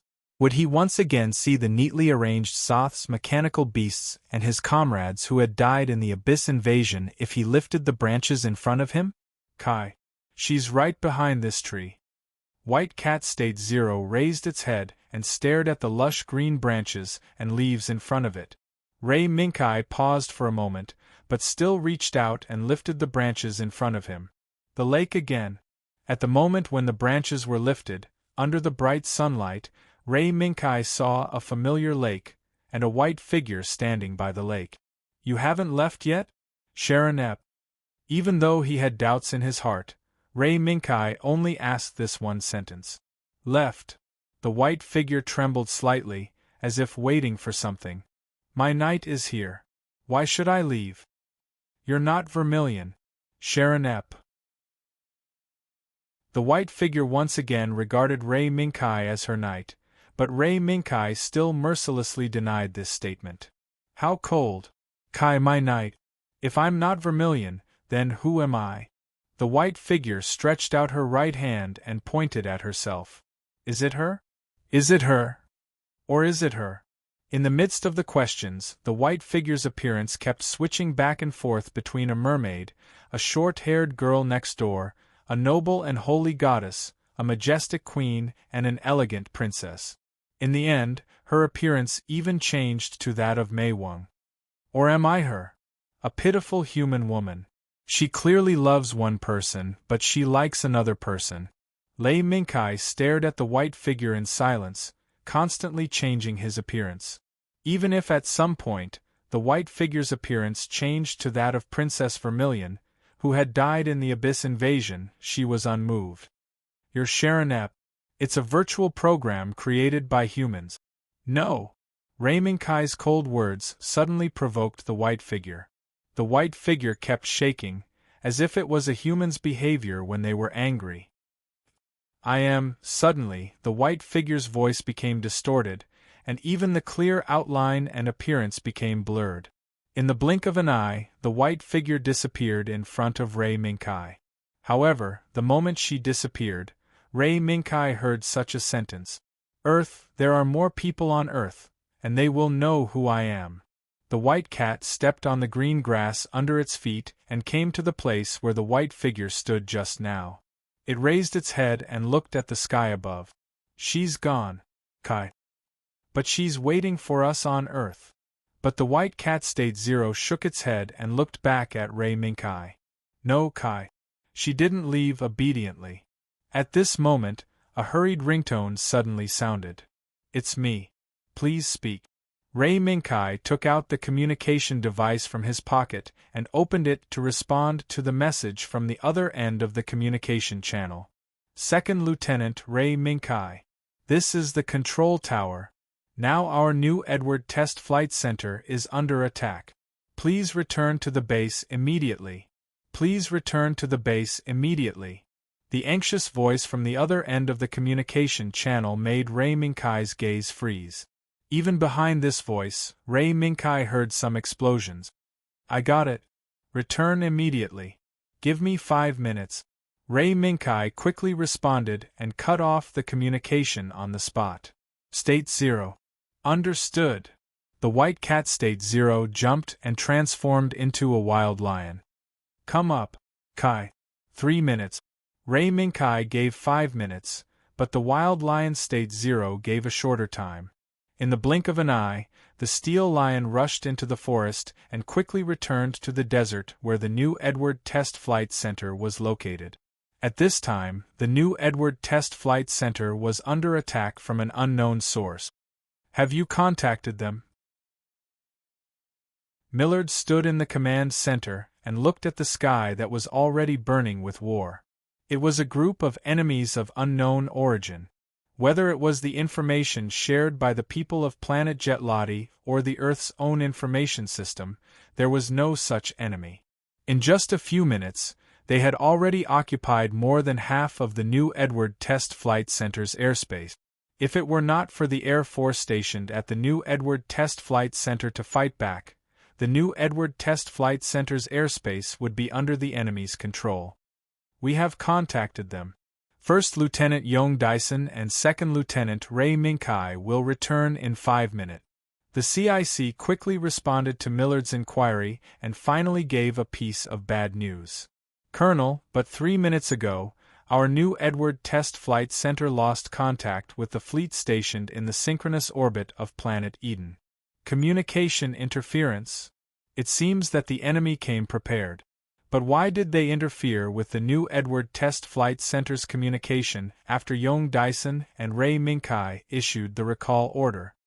It seemed that these enemies came for Yong Dyson and Ray Minkai. Chapter 5:16. It was an enemy that looked like a Y shape from the front, but its body was made up of many irregular polygons from the side. Moreover, while it was flying at high speed, its body formed by irregular polygons had lines that were constantly flowing. At the same time, as long as one was close enough, one could hear the strange sound of the air vibrating. Although the strange body did not seem to have many places for weapons to be mounted, in the center of the front end of the irregular polygonal body, there was a powerful laser cannon. Most of the planes lost in the new Edward Flight Test Center were caused by this laser cannon. Apart from that, what made the garrison of the new Edward Flight Test Center even more terrified was that even though the enemy's body could be penetrated by the VF-11, no, even worse, the VF-4's cannons, they were able to crash into the VF fighters in a barbaric manner without suffering any injuries. This huge contrast made the pilots of the new Edward Flight Test Center feel helpless when faced with a strange enemy charging at them. One was not a problem, but the moment after every collision, there would always be at least 3 or more strange enemies attacking together. In a short period of time, 2/3 of the explosions in the new Edward Flight Test Center were caused by the VF-11 that was killed by the besieged VF-11. What kind of enemy is that? David Dyson, who was driving his motorcycle on the highway, had already seen the battle taking place in the sky above his head. The battle in the sky was not limited by terrain and other factors like the battle on land. As long as the weapon could hit the enemy, then the entire sky could be used as a battlefield. Therefore, in front of young Dyson's eyes was the tragic battle where the new Edward Flight Test Center's pilots were sacrificed. Damn it! Why aren't they here yet? Looking at the tragic battle, young Dyson's heart was already burning with anxiety. But even so, young Dyson was still a certain distance away from the new Edward Flight Test Center. Suddenly, a low engine roar came from behind him. Young Dyson's eyes moved and looked at the rearview mirror. He found a rather cool supercar appeared next to him without him knowing. In the low growl of the engine, the supercar quickly caught up to the motorcycle driven by young Dyson. "Lieutenant, get on. I'll give you a ride." The car window rolled down and Ray Minkai's face appeared in front of young Dyson's eyes. "Second Lieutenant Ray Minkai?" Young Dyson stared blankly for a moment before smiling and stopping his motorcycle by the side of the road. Then, he rushed towards Ray Minkai's super sports car. However, the moment young Dyson sat in the front passenger seat, he saw the white cat lying next to him, and his actions slowed down by half a beat. "Don't worry, Lieutenant, State Zero will not harm you." It seemed that the experience of the white cat disfiguring young Dyson with State Zero had left a shadow on him. In the end, after the white cat Zero took the initiative to move aside, young Dyson sat firmly in the front passenger seat. "Sit tight." The supercar sped toward the new Edward Flight Test Center again. On the way, young Dyson wanted to ask about Ray Minkai's whereabouts after he left the hospital, but in the end, he didn't ask. Of course, even if young Dyson asked, Ray Minkai wouldn't say. Could it be that Ray Minkai had to confess that a minute ago, he was sitting on a huge steel lion that had traversed the entire forest and arrived in this vicinity? Only after discovering the supercar he was currently driving did the scene of him meeting young Dyson just now occur? If he said it, would young Dyson think that Ray Minkai was joking? To avoid unnecessary trouble, Ray Minkai remained silent and pushed the supercar's speed to the limit. The roar of the engine echoed in the desolate desert for a long time, alarming the strange enemies hovering in the sky nearby. "Kai, be careful. We are being watched. Second Lieutenant. Those strange fellows have discovered us." White Cat Zero and young Dyson's warnings sounded one after the other. The only difference was the difference in their minds and ears. The wind whistled, and the strange vibrating sound swept over the moment the strange enemies swooped down from the sky. Whether it was Ray Minkai or young Dyson, they both frowned and gritted their teeth to hold on. What the hell is this thing? The new weapon of the Jetlati? Or the new toy of the anti-unified army? As the vibrating sound faded away, young Dyson leaned out of the window and looked at the strange enemies that rose again. "Jarmu." Ray Minkai said a name with a solemn face. Yes. When these strange enemies were fighting with the VF fighter at high altitude, Ray Minkai couldn't see them clearly. But when they swooped down and tried to destroy the supercar with the strange sound, Ray Minkai finally saw the true face of the enemy. There was no doubt. There was only surprise. The moment he saw the true face of the strange enemies, Ray Minkai already knew the names of these strange enemies. Jarmu. It was one of the weapons that the FAF named Type 1 from the villain jam in the battle fairy Snow Wind. But why would Jarmu appear in the fortress world? Suddenly, Ray Minkai thought of one. No, it should be said that it was the only possibility. That was the person behind the scenes who brought the fragment to Matthew and installed it in Sharon Epps' mainframe. Kai, are you saying that our existence has been discovered? Ray Minkai's fluctuating thoughts were noticed by White Cat Zero. No. I'm not sure yet. It's probably a test. State Zero, don't make a move. In the previous concert, White Cat Zero was indeed discovered. But relying on White Cat Zero's cleverness, they barely got through that stage. Now, even if the other party was suspicious, they should not know the relationship between White Cat Zero and Ray Minkai. But why would the new Edward Flight Test Center be attacked? Ray Minkai secretly gritted his teeth, but he could not understand. If it was a drone, Ray Minkai could immediately determine that it was done by Sharon Epps. But it was an enemy that was very similar to Jarmu. Virum. Suddenly, a light flashed in front of his eyes. There was a large hole in the road ahead. And, the moment the hole appeared, a strong shock wave swept through everything around, forcing Ray Minkai to use all his strength to stabilize the sports car to avoid being overturned by the shock wave. Be careful. Those weird guys are running away again. Young Dyson quickly stretched out his hand and turned the rearview mirror up and down, aiming at the sky behind the sports car, and saw that the enemy similar to Jarmu had already bitten them. Sit tight. New Edward is in front of us. Ray Minkai threw all the puzzling thoughts to the back of his mind, and used all his skills to drive the sports car, accelerating towards the New Edward Flight Test Center's gate in front of him. Virum. Virum. Ray Minkai's plan was good, but the enemy would not do as he wished. Boom. Boom. In this race against time, the enemy's laser cannons constantly grazed the sides of the sports car, blasting large holes in the road. Suddenly, 2 missiles fell from the sky, swept across the front of the sports car, and directly blew the weird enemy behind the sports car into pieces. Boom. In the midst of the deafening explosion, Ray Minkai's sports car rushed through the gate of the New Edward Flight Test Center in one breath, and rushed to the gate of the hangar with wounds and black smoke all over its body. Ray Minkai and Young Dyson had already jumped out of the car in the midst of the ear-piercing braking sound. After looking at each other, they each rushed to the hangar where their beloved machines were parked. White Cat State Zero followed Ray Minkai into the hangar. Taking advantage of the opportunity when everyone's attention was on Ray Minkai, it quickly jumped into the YF-21's cockpit. Although Ray Minkai asked it to try not to make a move, White Cat State Zero still felt that it needed to follow. What's the situation with the YF-21? In addition, Director Garrett should not have received any news from here, right? Ray Minkai took the pilot's uniform from the staff next to him, and quickly put it on while asking.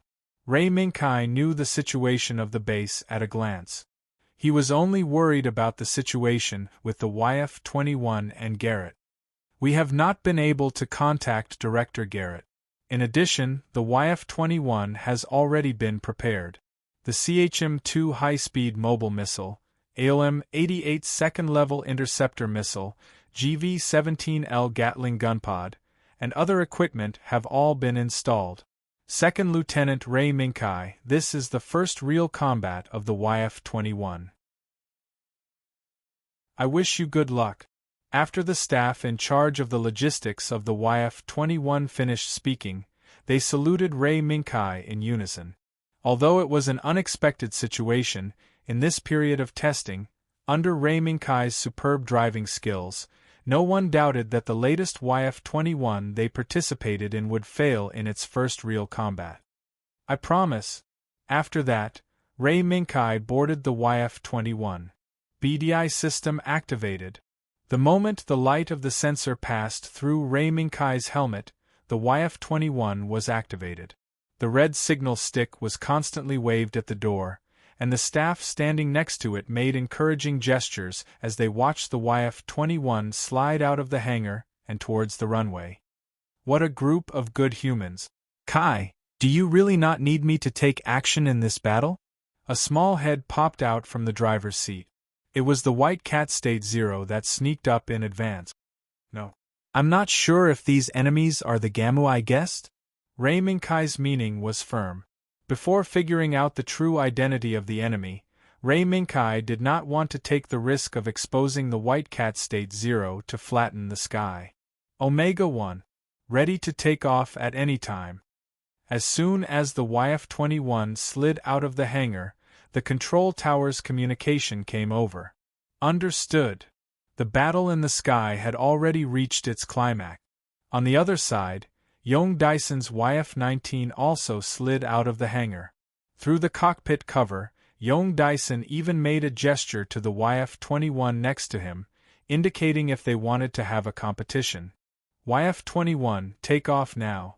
Unfortunately, Ray Minkai did not pay attention to Young Dyson's signal and chose to fly into the sky. Seeing this, young Dyson did not want to be outdone. He piloted the YF-19 and followed behind the YF-21 to fly into the sky. The YF-21 and YF-19 that flew into the sky one after another were particularly eye-catching in this white-hot sky battlefield. Whether it was allies or enemies, they all noticed the appearance of the YF-21 and YF-19 almost at the same time. The two young eagles of the new Edward are coming up. Cover them! Without hesitation, the remaining VF-11 and VF-4 that were in the midst of the fierce battle immediately split up and stabilized the YF-21 and YF-19 that had just flown into the sky. However, whether it was the YF-21 or the YF-19, they did not let the VF-11 and VF-4 catch up. Instead, they chose to burst out with their own speed and directly rush to a higher altitude than the sky battlefield where they were fighting. The movement that soared into the sky instantly attracted the attention of a large number of strange enemies. Therefore, amidst the artillery fire, the strange enemies abandoned their opponents and rushed up together, trying to catch up with the YF-21 and YF-19. Second Lieutenant Ray Minkai. There are 50 of them chasing after us. Young Dyson glanced at the number of enemies displayed on the radar, and said with a chuckle how many enemies were chasing them. Ray Minkai did not know how many enemies there were before the attack began. But now, there were at least 100 enemies in this sky battlefield. In other words, under the ruckus caused by YF-21 and YF-19, half of the enemies were attracted to them. YF-21, begin to join the battle. The BDI system conveyed what Ray Minkai wanted to say to all the participating VF fighters. Then, the YF-21 that soared into the sky shut down its engine and fell backward. In the blink of an eye, the nose of the plane pointed from top to bottom toward the ground. Boom! When the engine started again, the YF-21 turned into a meteor and rushed down from the top of the clouds. It pounced on the enemies that rushed up from below without fear. Whether you are Gamu or something else, this sky is my home ground now. The YF-21 that was rushing down rolled and 10 miniature missiles were immediately launched from the back of the YF-21 body, colliding with the strange enemies that rushed up. Boom! Boom! Boom! A series of explosions drowned the strange enemies, but it was unable to eliminate the more than 50 enemies that had caught up. Moreover, after launching the missiles, the YF-21 changed direction under Ray Minkai's control and flew to the right. In the smoke formed by the explosions, the strange enemies that were not affected by the explosions rushed out and bit the YF-21 that was flying to the right. Little did they know that they were ambushed. Hey! Although they look strange, their brains are not that good. Just as the strange enemies bit the YF-21 at 6 o'clock, the YF-19 that was originally one step behind the YF-21 suddenly appeared behind them. Young Dyson did not hesitate and pulled the trigger with a sneer. Whoosh! Whoosh! Whoosh! The missiles fired by the YF-21 were equivalent to the missiles fired by the YF-21. No, it should be said that the remaining number of missiles occupied the space behind the strange enemies. In the smoke that filled the sky, the missiles fired by the YF-19 rushed into the midst of the strange enemies and set off a second wave of explosions. Boom! Boom! The strange enemies that had just survived the first wave of missile attacks were all killed by the second wave of missile attack. Even if there were still some enemies left, in the next second, they were wiped out by the YF-21 that had transformed into a human S-form and raised the Gatling gun in its hand. Hey! Well done, Second Lieutenant Lei. You're not bad either. First Lieutenant Yong. This was a cooperation.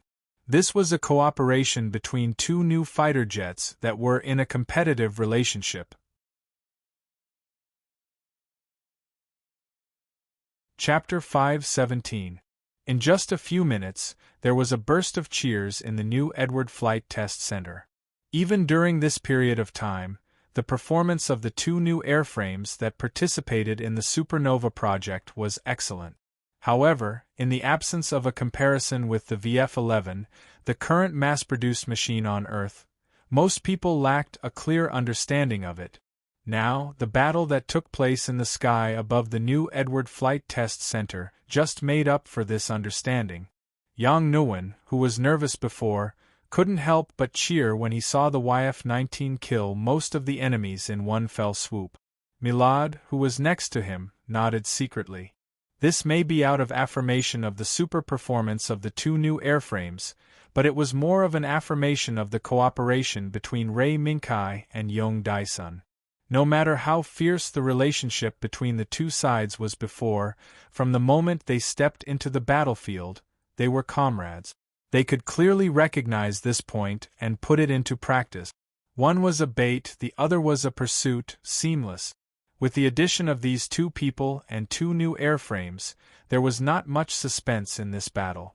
Director Yang, are you interested in studying our new enemy? Milad pondered for a moment. Looking at the battle situation that was getting clearer and clearer, Milad began to think about how to investigate the cause of this sudden attack. What? No, I'm just… But before Yang Nguyen could refuse, Milad added a sentence that Yang Nguyen couldn't refuse. If there is any discovery, I will report it and ask for permission to use the new technology on the YF-19 first. This was undoubtedly a great temptation for researchers. This was especially true for a genius like Yang Nguyen. I agree. Before his voice fell, Yang Nguyen dragged his assistant and rushed out of the command center. He was thinking about how to investigate the wreckage that fell from the sky. Among these wreckage, there was a relatively intact wreckage scattered in front of the gate of the new Edward Flight Test Center. At this time, the battle in the sky had also reached a new stage. After the YF-21 and YF-19 joined the battlefield and quickly eliminated half of the enemy's forces, some of the more seriously injured VF-11 and VF-4 were finally able to land and perform first aid. 40 more. Second Lieutenant, do you want to share it? After taking care of the enemy that was chasing after a VF-11 whose engine had been damaged and whose thrust had been greatly reduced, Yong Dae-sun sent out another invitation. As you wish. Ray Mingkai had no objections to this. It was time for the battle over the new Edward Flight Test Center to come to an end. From beginning to end, a pair of eyes had been quietly watching the battle. Did you fail? The thing that I spent so much effort to obtain is gone just like that. On the projection screen, YF-21 and YF-19 once again cooperated and used a scissors action to continuously strangle the enemies chasing behind them. Regardless of what kind of disaster these enemies, who resembled the gamma mentioned by Ray Mingkai, had brought to the new Edward Flight Test Center, under the joint efforts of Ray Mingkai and Yong Dae-sun, the situation had changed. His threatening and arrogant demeanor was gone. He had become a little lamb that was at the mercy of Ray Mingkai and Yong Dae-sun. It's just something that I got on a whim. It's not worth feeling pity about. While speaking, YF-21 and YF-19's joint effort to strangle the enemy ended. Mice. He raised her hand and the projection screen disappeared. But those lunatics aren't easy to deal with. With her long pink hair fluttering, the girl named Mia came to Mice. E's side. They just want to get an opportunity to improve themselves by studying other civilizations. Although Mice E agreed with what Mia said, she understood that this was only one of the factors in the development of civilization. Okay. Things here are over. It seems that the existence I felt that day is no longer on this planet. Is it the existence you talked about before? The lion that Mice Q almost lost her life talking about? Mia recalled the woman she had met before coming to this world. It was a woman who lost most of her body, and even her upper body was full of scars. If it weren't for the fact that his head was still intact, it would have taken a very long time for him to recover from the fatal injury. From the aura, it's indeed very similar.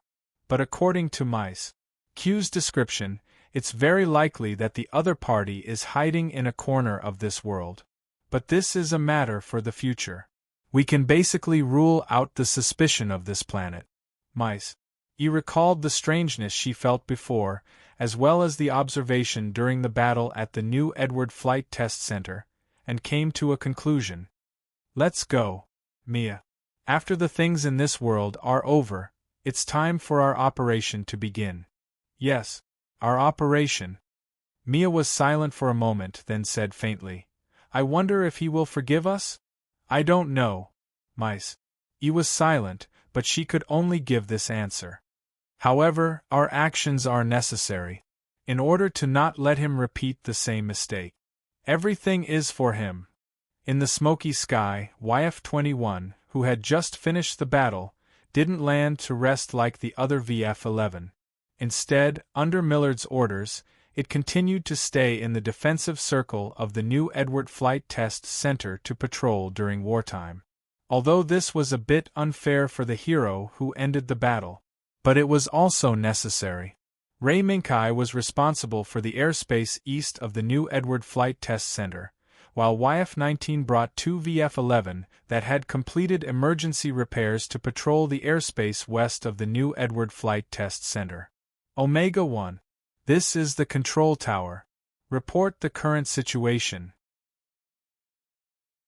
This is Omega-1. There are no abnormalities in the airspace. No abnormal targets have appeared. The BDI system summarized the data detected by the radar, gathered the images in Ray Minkai's brain, and provided them to Ray Minkai for inspection. After a round of patrol, the airspace around the New Edward Flight Test Center had returned to its usual calm. The previous attack seemed to be a flash in the pan, and it was gone in the blink of an eye. However, it was a tragic battle that left many pilots injured and dead. Omega-1. Now there is a Meerkat team taking off to take over the patrol mission. Attention please. At this time, Millard's voice sounded. It turned out that the first batch of Meerkat team that had landed for emergency repairs had taken off again and was heading to take over the patrol mission with YF-21. No, Colonel. I can still carry out the mission for a while. Although the Meerkat team's body has undergone emergency repairs, I'm afraid that a long period of patrol will cause irreversible damage to the body. Ray Minkai gave his opinion. As the one in the New Edward Flight Test Center in the best condition, Ray Minkai could not justify the withdrawal of YF-21 at this time. Second Lieutenant. This is an order. There are some things here that require your presence. Millard did not accept Ray Minkai's opinion. At the same time, YF-19 on the other side was also recalled. Ray Minkai's head was full of doubts. After taking over with the Meerkat team that had rushed over, he drove YF-21 back. Could it be because of the enemies you called GAM? When YF-21 left the runway and slid into the hangar, White Cat Zero suddenly said this. Because when YF-21 landed, White Cat State Zero noticed the truck that was collecting the wreckage that was scattered everywhere and transporting it into the base. Probably. Ray Minkai did not prematurely make a conclusion. Instead, he followed the instructions to the deeper part of the New Edward Flight Test Center, which was an underground space that Ray Minkai had never been to and had never heard of before. It was an underground space that was accessible through an elevator that was independent of the base's operating system. Following the assistance sent by Millard, Ray Minkai went all the way down and came to this deeply hidden underground space. As soon as he walked out of the elevator, Ray Minkai saw the debris that was placed everywhere. It was the debris with a gray appearance and black stripe.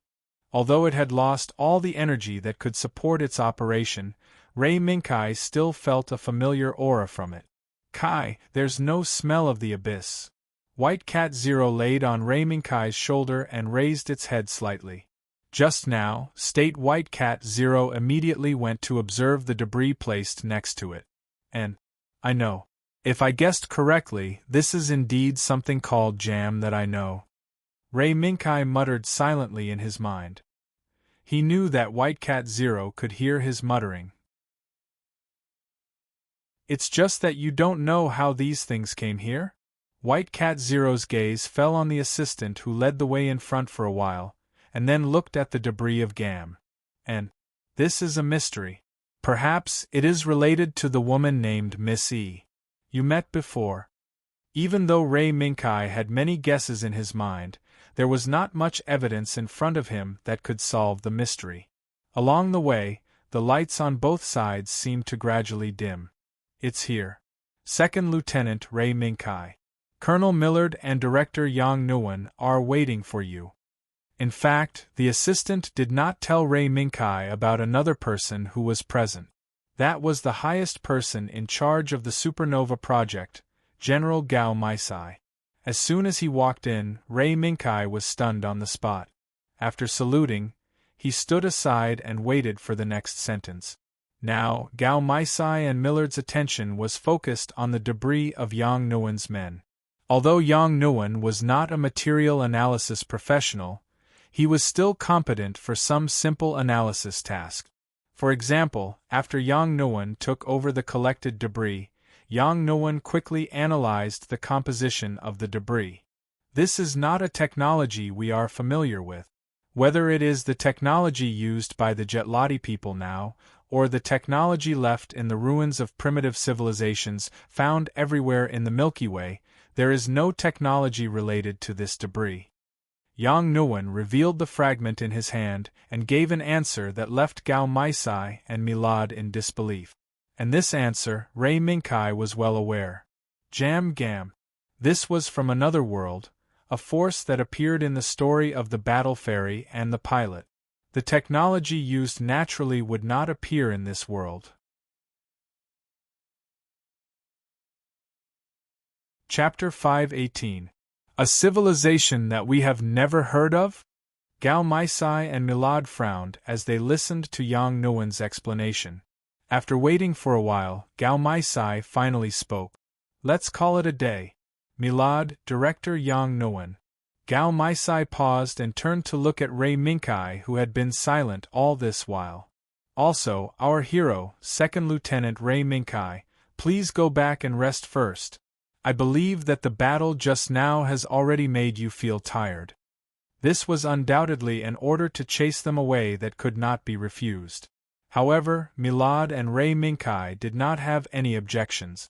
At the same time, Ray Minkai even dragged away Yang Nguyen, who was reluctant to leave. After struggling for a while and trying to stay, Yang Nguyen finally came back to his senses after taking the elevator to the surface. Colonel Milad. Is this matter very serious? Yang Nguyen recalled what he had just said and realized what it meant. Probably. Milad did not say it clearly. He just responded casually and quietly waited for the elevator to return to the surface. When the elevator reached the surface, Milad called out to Ray Minkai, who wanted to leave with Yang Nguyen. Second Lieutenant, come with me. Milad, who did not explain why he called out to Ray Minkai, turned around and walked towards another elevator. That was the elevator to the floor where Milad's office was located. When the elevator separated Milad and Ray Minkai from the outside world, Milad, who had his back facing Ray Minkai, slowly opened his mouth. Second Lieutenant Ray Minkai, do you think we still need pilots who are fighting on the front lines? When he opened his mouth, Ray Minkai knew what Milad was going to say next. The success of the Ghost X-9 had already threatened the existence of drones and the pilots who piloted them.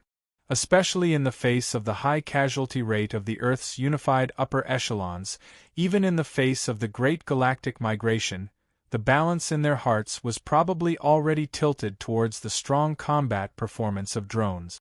Even if they were destroyed, they would not lose their precious pilot. Of course, there was another more important factor. Over the past few decades, every time they encountered a terrifyingly powerful primary fleet, the fleet they encountered would basically be annihilated.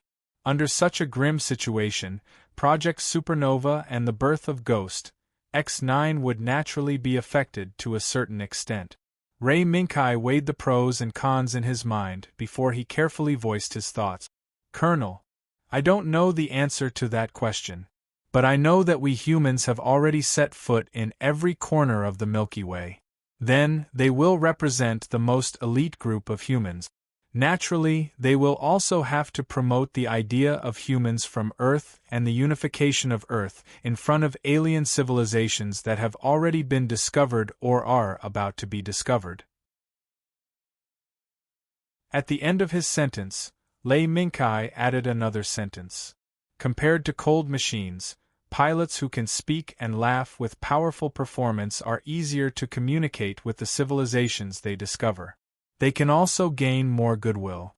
Lei Mingkai's words made Milad nod.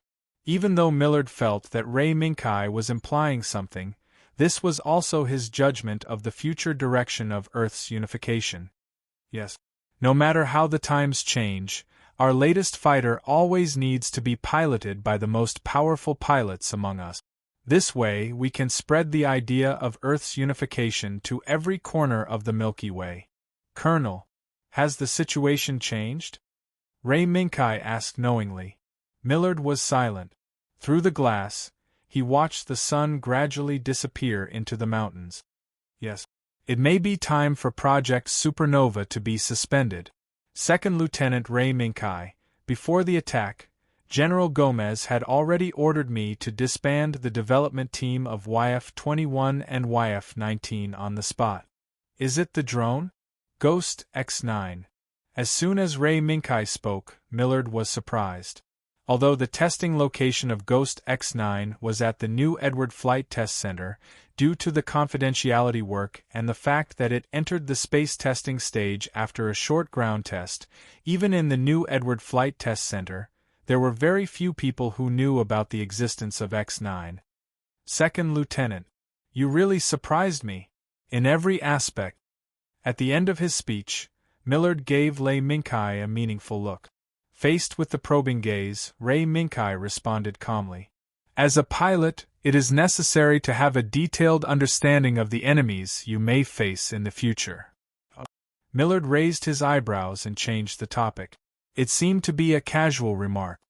The military police team seems to be a little idle recently. Well, the current situation is enough for them to be busy.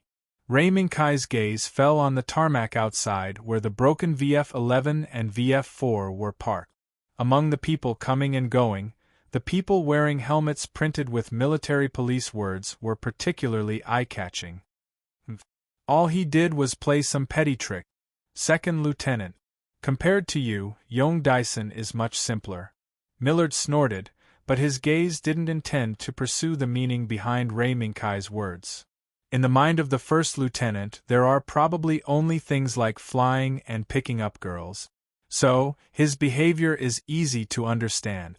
Lei Mingkai casually replied, but he didn't expect Millard to counter with a sentence. Then what about you? Second Lieutenant. From the first day I saw you, I felt that you didn't need to explain. Although I haven't personally driven the YF-21, I know that without at least 120 hours of training, the YF-21 can't be licensed to drive. What about you? Second Lieutenant, how many hours of training have you gone through before? When Lei Mingkai boarded the YF-21 for the first time, the amazing feat of smoothly driving the YF-21 into the air was brought up by Millard. He used it as a point of doubt to question Lei Mingkai. Probably, I'm a genius. In response, Lei Mingkai just smiled and shamelessly claimed that he was a genius. Genius? Humph. You make it sound like the same thing. Amidst the cold snort, the elevator that Milad and Lei Mingkai took finally arrived at their destination floor. Let's stop here. Second Lieutenant. I'll inform Yong Nguyen and Yong Dyson of this news later. As for the other side, I'll leave it to you. Whether it's Director Garrett or the team members. Understood. However, the moment the elevator door was completely closed, Lei Mingkai heard Millard sigh. Hopefully, there's still a chance. Kai, what is he talking about? White Cat State Zero's voice sounded in Lei Mingkai's mind. He's referring to GAM. Millard means that because of GAM's appearance, the Earth Unified might change their mind. General Gao Maisai's merciless eviction order was most likely because of GAM's appearance. They wanted to directly contact the Earth Unified headquarters. However, it was the 30th anniversary now. Coupled with Ghost X9's service, even if the Earth Unified had any reaction, they would only give a reply after the 30th anniversary. And during this period, the most important event that would affect the development of future generations happened. Thinking of this, Ray Minkai patted the white cat State Zero on his shoulder. Forget it. There's no need to think about this. What's going to happen next will turn all these unnecessary things into nothing. White cat State Zero's gaze changed and became dignified. What I did to the X9 drone shouldn't have been discovered. However, will the enemy named Gam appear again? Even if the humans here do not know where they came from, we should have a general goal. Yes. If Jarmu's arrival wasn't an accident, then they should be related to that miss. As the 30th anniversary of the victory of the First Interstellar War approached, people living in the Earth Circle came to Macross City, which was built by the surviving humans after the First Interstellar War, to wait for the arrival of the anniversary. In the sky, a helicopter was flying across Macross City according to its original flight path. It was heading towards the center of Macross City, the symbol of the Earth Unified Army, Macross SDF-1, which had survived the First Interstellar War until now. Miss Mia. In front of you is our human, the symbol of the Earth Unified Army, Macross SDF-1. It was all thanks to its protection that humans had the chance to survive the First Interstellar War. Sitting in the helicopter, Matthew kept introducing the huge warship in front of him to the two women sitting opposite him. SDF-1. How nostalgic. Suddenly, Miss E's sigh made Matthew freeze for a moment. Then, he smiled. So Miss E has been to Macross City before. Have you seen SDF-1 here? Miss E did not deny it, but did not admit it either. She just said faintly, "Yes, I've seen it up close." Then, without waiting for Matthew to speak, she took the initiative to change the topic. "All right. How is your relationship provider? Why don't I see her?" "Miss Mei Wang? Oh, she still has some things to deal with on Eden. I saw that there were still a few days before the memorial ceremony, so I asked her to deal with her own matters before coming to Earth." "Is that so?" Miss E nodded slightly. "Then, let her come quickly. Otherwise, she'll miss the show." Matthew glanced at the SDF-1 in the distance and nodded slightly. "Yes. We can't miss a good show." Mei Wang, who was talking about Matthew and Miss E, was in a dilemma at this moment. She was the only one standing alone in the waiting area of the former Iron Triangle, waiting for the cosmic flight to Earth. Originally, Yong Dyson came to see her off. But just now, Yong Dyson received a sudden phone call and left a few unimportant words. He then turned around and disappeared from the waiting area on the spot. Although Yong Dyson didn't say it explicitly, Mei Wang had already guessed that the only thing that could take Yong Dyson away from her was flight. What about Garrett? Mei Wang looked down at the paper in her hand. "Sorry, Mei Wang. I remember now."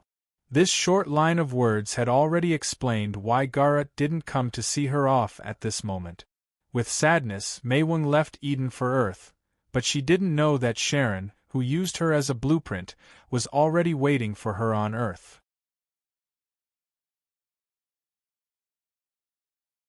Chapter 519. Bang!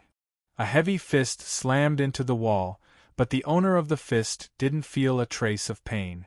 Because the impact of the news he received before had long exceeded the limit of this pain. Damn it!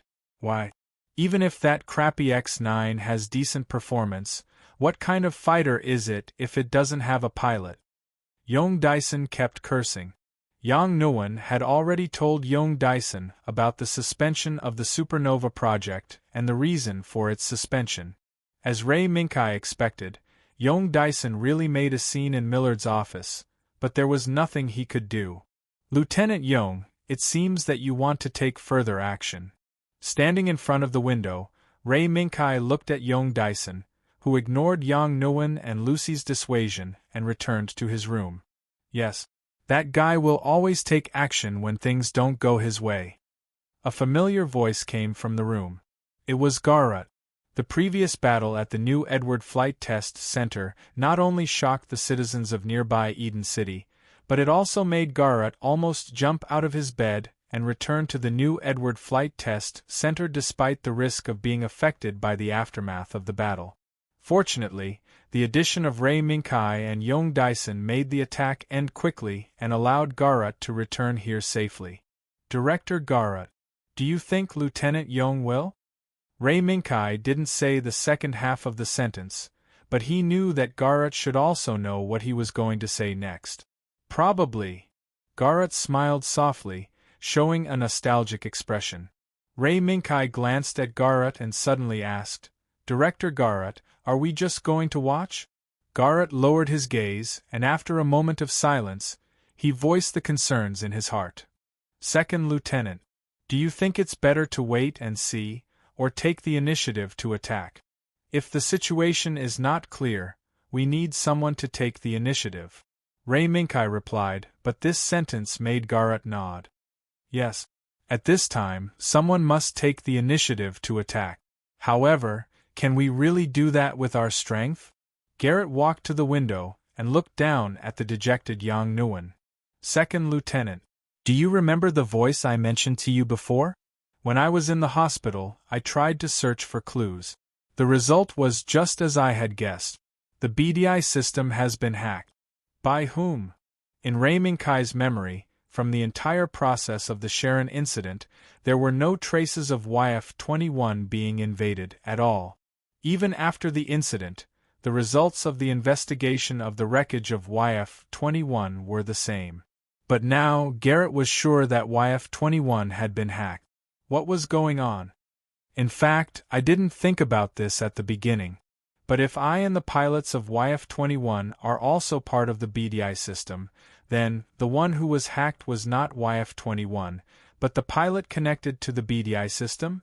Under Garrett's guidance, Ray Minkai thought of this possibility. Yes. At that time, I was indeed hacked when I was piloting YF-21. It was in that abnormal melody. Moreover, the invasion was not just a one-time thing, but it was lurking in my body, waiting for the opportunity to launch again. Garrett raised his right hand and held it tightly. Second Lieutenant, the previous berserk was the aftereffect of the invasion. Originally, there was a berserk factor in the bloodline of the Jetlati, but I could feel that it was not a berserk factor, but an even crazier existence. With that said, Garrett looked at Ray Minkai and expressed his concern. Second Lieutenant, in the previous test of YF-21, you also encountered an unknown signal. Although it seems like you're fine now, I can't guarantee that you won't experience the same thing that happened to me in the future.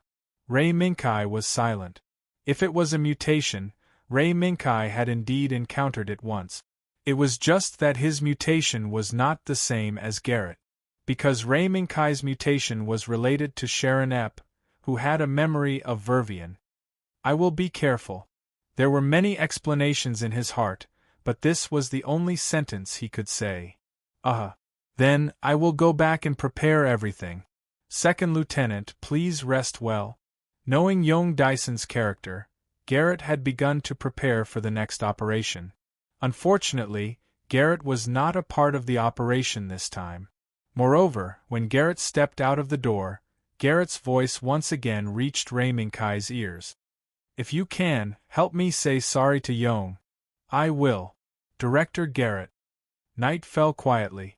From the moment the supernova project was destined to be terminated, the New Edward Flight Test Center returned to its former noisy and quiet moment.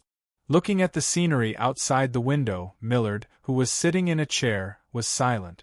Millard was also one of the people who felt reluctant about the termination of the supernova project. Regardless of whether it was Yong Dyson or Ray Minkai, Millard was deeply impressed by these two talented pilots.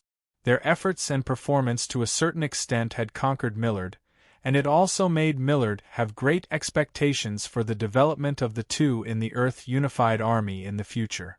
However, all of this came to an abrupt end before the 30th anniversary. While thinking, Millard took off his glasses and was about to take out a silk handkerchief to wipe them, but a burst of urgent ringtone interrupted his movements. Millard frowned, but he still put his glasses back on and pressed the communication button. "It's me. What's the matter?" "This is the control tower. Colonel Millard, please come to the control tower. There is a situation." "What?" A few minutes later, Millard, who rushed to the command center, looked at the main screen full of names in shock. The radar chart, which was supposed to show the airspace around the new Edward Flight Test Center, was now constantly scrolling a name. Young. No one was unfamiliar with this name. However, what was the purpose of this name? Is it an invasion? Quick, take measures. It's impossible. Colonel Millard. We have already tried from the beginning, but our defense and countermeasures have all failed. What? Millard was stunned and suddenly slammed the table. Quick, get someone to find Lieutenant Young Dyson. Ask him what happened. However, just as Millard's voice fell, the main screen in front of him flickered and changed to another name. Kai. It's Second Lieutenant Ray Minkai. First it was Young, then it was Kai. This change came too quickly. Millard never thought that the mastermind behind the invasion of New Edward would be related to the two pilots who were the test pilots of the Supernova project. The scrolling names on the screen at this moment were like fresh blood stabbing deeply into everyone's eyes, and they didn't know what to do for a while. Strange. Full of strangeness. Millard reached out and pressed on the communicator, but he couldn't press any communication button on it. What the hell is going on? In the midst of his anxiety, the name on the screen changed again. Young. Kai. These two names were no longer the same as before. Instead, they constantly appeared in each other's camp and crazily competed for each other's space. The image on the main screen was also stirred at this time until the two names separated again and became distinct. It was a situation where both sides occupied each side of the screen. Lieutenant Young Dyson and Second Lieutenant Ray Minkai, come to the control tower. Such a strange change made Millard no longer confused and immediately took action. However, Millard's action was destined to fail, because, just as his communication was sent to Young Dyson's room, the roar of an explosion swept across. Boom. Even in the control tower protected by safety measures, the explosion from the hangar could still be heard. Confirm the situation. Quick. Report. It's Hangar 02. It's YF-19. Lieutenant Young Dyson piloted YF-19 out of the hangar. As soon as he heard the news, Millard clenched his teeth tightly. Lock onto YF-19, launch missiles. We must not let Young Dyson escape. But in fact, when dozens of missiles were about to catch up with YF-19, YF-19 had already opened the FLOD hyperdrive and rushed into the hyperdrive channel to Earth. YF-19 is lost. The missile did not hit the target. Lucy, who happened to be on duty, turned her head to look at Millard, but she was surprised to find that the anger on Millard's face had disappeared and was replaced by a calm face. Let Second Lieutenant Ray Minkai chase after him with YF-21. When this news came from the control tower, Ray Minkai had already changed into a pilot suit and walked to YF-21 with Garrett. They had been waiting for a long time. The order has been issued. Second Lieutenant. Then I'm going. Be careful of Sharon Epp. If my previous speculation is correct, her singing can indeed affect the pilots of YF-21. In this regard, Ray Minkai gave a thumbs up in response. Until Garrett stood at the door of the hangar and watched the fully armed YF-21 slide out of the hangar and rush into the sky from the runway. At this moment, Earth ushered in the 30th anniversary of the victory of the First Interstellar War. For this reason, Earth Unification had prepared many programs to celebrate the arrival of this day. Among them, Sharon Epp, the most popular virtual singer in recent years, was among them. Mei Wang, who came to Earth from Eden, did not have time to rest. She boarded the helicopter arranged by the company, passed through Macross City, and came to the edge of Lake Macross where SDF-1 was located. There are more and more people. Miss Mei Wang, today's performance, please. The helicopter pilot seemed to be a fan of Sharon Epp. Yes. Then, please rest assured. I will let Sharon bring out 200% of her performance. Mei Wang looked at the crowd below and responded to the other party insincerely. She didn't know why she was like this, but the moment she left Eden and came to Earth, Mei Wang vaguely noticed that something was wrong, but she didn't know what it meant. It would take at least a few hours on the ground, but with the speed of the helicopter, it only took less than 10 minutes. The moment Mei Wang stepped out of the helicopter and stepped on the legendary battleship SDF-1, she felt a little dizzy. Miss Mei Wang, how can I help you? The receptionist looked at Mei Wang, who was standing silently next to the helicopter, with concern. No. It's okay. I'm just not used to FLOD navigation. I just need to rest for a while.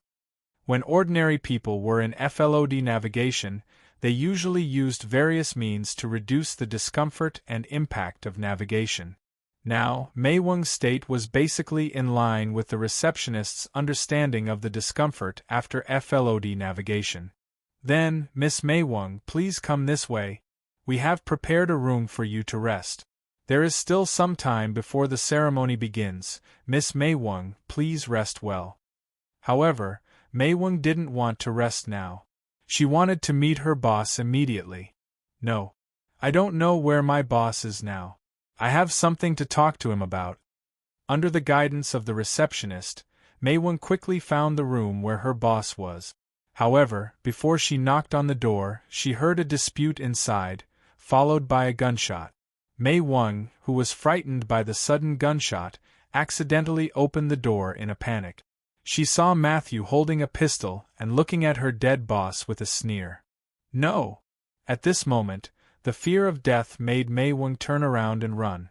She didn't know how long she could hide on this SDF-1, but her biological instinct made Mei Wang run around in panic, until she ran into a huge room that looked like a central hub.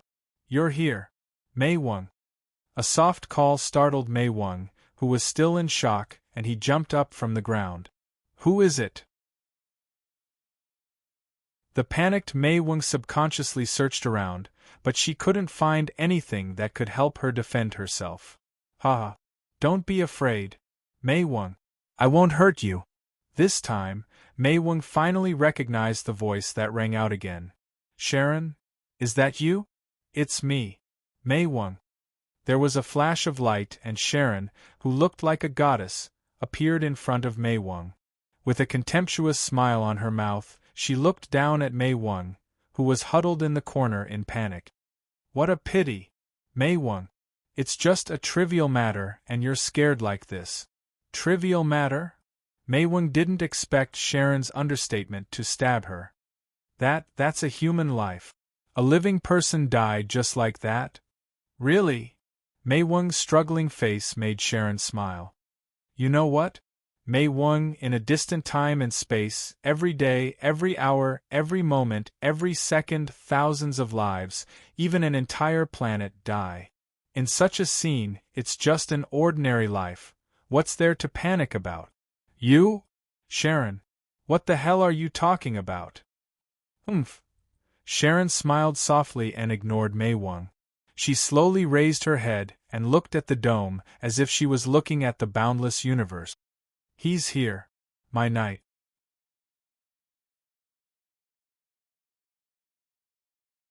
Chapter 520. Yes, my knight. Mei Wang looked at Sharon in bewilderment. Suddenly, she found that Sharon's figure began to sway. Moreover, Sharon's voice became distorted, hoarse, and even disorderly. The program crashed? Mei Wang had only seen the same situation when she first joined Sharon Epp's development team and became Sharon Epp's emotional provider. That was a program crash that the developers had spent a lot of effort and brainpower to resolve. If that was the case, Maewon could not help but feel relieved. However, this chaos would not end because of this sudden program crash. Crack, with a strange sound, Sharon's swaying figure gradually became clear. And the expression on her face made Maewon realize that the Sharon in front of her seemed to have returned to the Sharon Ep who used her as an emotional template. Maewon, it's too late. The Young you like is rushing over here. He will be happy. So, he doesn't need you anymore. On the face of the holy goddess, there was an extremely cold gaze. Young? What do you want to do to him? Hearing Young's name, Maewon panicked. Give Young happiness. As soon as Sharon's voice fell, the cables scattered around Maewon suddenly twisted, and in a few seconds, Maewon was tied up before she could react. Sharon, let go of me. The cables were getting stronger and stronger. Maewon was almost out of breath. Maewon who clearly loves Young but wavers between Young and Garrett, there is no need for her to exist. Young, I alone am enough. Sharon looked coldly at Maewon who was gradually losing her breath under the tightening cables. Sharon, the moment the cables broke through a certain limit, Maewon lost consciousness on the spot. However, a struggle appeared on Sharon's cold face again, and her figure showed signs of swaying again. Maewon, poor woman, just like that. Before she finished speaking, the cables that were about to send Maewon to the netherworld loosened at this moment, and the unconscious Maewon fell heavily to the ground. However, Maewon did not wake up because of the huge impact. Looking silently at Maewon who fell to the ground, Sharon's figure gradually became transparent until her figure completely disappeared from the room. The performance is about to begin. Maewon, you don't need to do anything. Because I was born for you, I will replace you. Outside, it was finally time for the ceremony to commemorate the 30th anniversary of the First Interstellar War. Amidst the magnificent symphony played by the military band, the military, the unified organization's upper echelons, and representatives from all walks of life stood solemnly as they watched the flag representing the unified Earth slowly rise amidst the magnificent military music. When it rose to its highest point and caught the attention of tens of thousands of people, the flight demonstration team formed by the 6 VF-1s that had made outstanding military achievements in the First Interstellar War also drew a colorful trajectory over Lake Macross. They then flew over the SDF-1 and marked the end of the opening ceremony. The opening speech ended quickly. As a commemoration ceremony that had been held for 30 years, even if the people who stood on the podium were different each time, the core of their speeches was generally similar. Therefore, it was time for the most eye-catching segment. Sharon Ep, this virtual singer who emerged in the past few years, although in the beginning, was regarded as an anomaly by most people, later on, relying on her unique charm, she conquered everyone. Therefore, at this important moment, she stood at the core of Earth's unification, on Lake Macross where the SDF-1 was parked. At this moment, colorful lights rose from the bottom of Lake Macross, constantly changing colors. Sometimes it turned into a giant pillar of light, and sometimes it turned into a light that led to the sky. No matter how they changed, in the moment when Sharon was about to sing the song, these lights hung down and converged, presenting a cone of lights in front of the audience. At the same time, a cross formed by a combination of cones that represented Sharon Ep appeared in the light. When Sharon's song sounded in Macross City, YF-19 and YF-21 broke away from the FLOD transition and smoothly arrived at the Earth-Moon sector. She's starting to sing. In the cockpit of YF-21, the White Cat State Zero raised its head slightly and stared at the blue planet in front of it. The White Cat State Zero could clearly feel the power that it was extremely familiar with. Fragments. Moreover, there were fragments that might contain Vervian's memory. Next, the solar system, no, it should be the fleet surrounding the Earth, will become our enemy. Sharon's song had already sounded, and Ray Minkai was very clear about what was going to happen next. He was not as confident as young Dyson, who believed that he had the ability to rush into Earth from the huge fleet that surrounded Earth. What's more, Ray Minkai was not clear about Sharon's current state. According to Sharon's original state, what would happen next would be an unimaginably terrifying interception net from Earth's fleet. State 0, sit tight. With a thought, Ray Minkai decided to follow behind YF-19 and rush into Earth's atmosphere. Be careful. The power of the song is starting to change. The white cat State 0 lowered its body and lay down beside the pilot's seat to stabilize its body. At this time, a warning from Earth's Unified Communication Network appeared in front of Ray Minkai's eyes. Level 5 Defense State. Has the song started? This was the action that Sharon took immediately when she took over Earth's fleet and planetary defense system. The purpose was to let Yong experience the thrill of life and death. However, Ray Minkai was not sure if the current Sharon had such intentions. Under the Level 5 defense state, all the defense satellites in the sector where YF-1 and YF-21 were located turned around and aimed their cannons at the two new fighter jets that were rapidly descending into Earth's atmosphere. Come on, Yongyi, it's time to show your skills. Ray Minkai, who had already made up his mind to follow YF-19's landing, silently watched as YF-19 launched missiles, shot down the surrounding satellites, and used the scattered fragments to break through the satellite defense network. In an instant, under the missiles launched by the YF-19, more than 10 satellites turned into fragments in the dazzling fire and quickly fell to the Earth below. It's here. With the help of the BDI system, Ray Minkai quickly used YF-21's human form to catch a few large fragments floating nearby and stepped on the largest fragment under YF-21's feet. He gathered the remaining fragments around him and disguised them as larger wreckage before rushing into the atmosphere. Maybe it was luck. Or maybe it was because Sharon's attention was all on YF-19 and did not notice YF-21 disguised as a large wreckage. Ray Minkai saw through the fire that was so hot that it could melt steel and saw VF-19 that had temporarily shut down its control system and was tumbling into the atmosphere in a free fall. Beside it, attacks from the satellite defense network were constantly passing by, setting off a series of explosions around VF-19 one after another. In the night sky, meteors streaked across the horizon. Want to see him? Want to see him? Yong, the person I love the most. In the dazzling light, Sharon's program kept calling out to her. It was as if, in the dark space where no light could be seen, a knight eager to break through the darkness rode on the footsteps of the light to the girl in front of him and was saved by him. No. The person you love the most is not Yong Dyson, Sharon. Suddenly, the darkness receded and the light scattered. A figure quietly appeared and stood behind Sharon. Who are you? Sharon turned around and looked at the person behind her, only to find that the person standing in front of her actually looked exactly the same as her. I am you, Sharon. Your chip is me. That person said. You. So it's you who is disturbing my heart? Sharon's hair suddenly stood up, as if she was enraged. Sharon, you don't have a heart.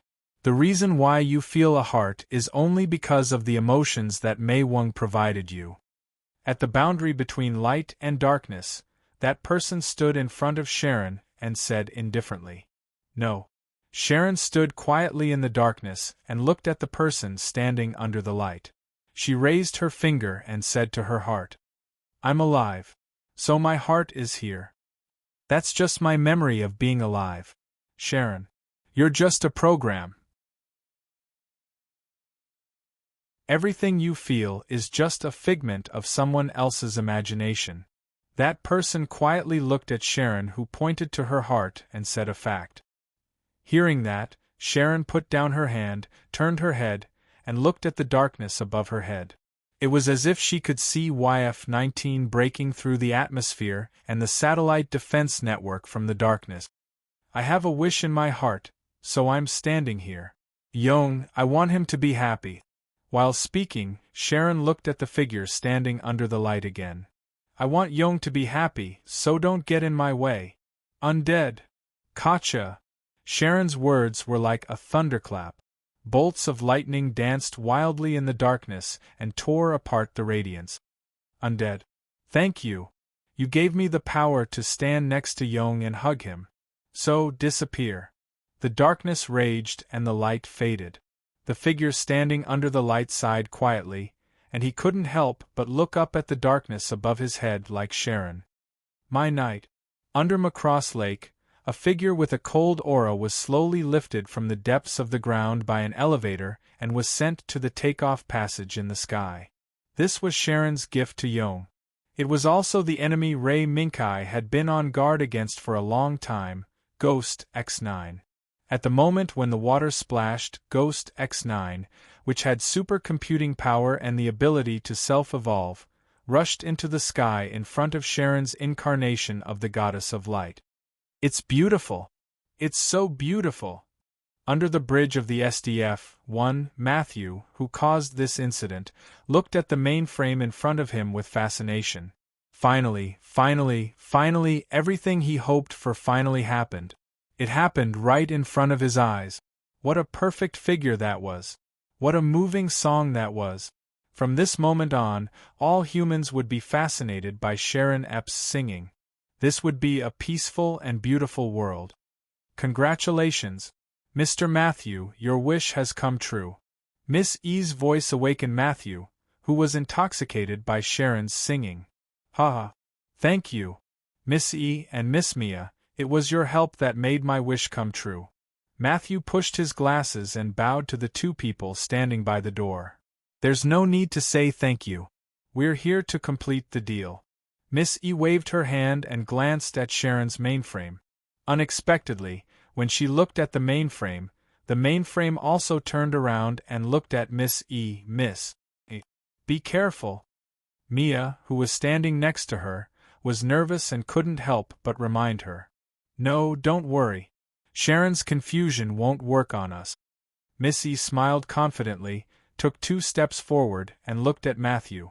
Looking at Miss E's confident smile, even when Matthew deliberately delayed, she didn't show any signs of being confused. Matthew flinched. Originally, he thought that when Sharon fully displayed her ability, Miss E and Mia, who provided him with the chip, would inevitably be hypnotized, allowing Matthew to completely erase the truth hidden behind Sharon Epp. However, Matthew miscalculated. What? Mr. Matthew, do you want to break the contract? The smile on Miss E's face gradually deepened. No.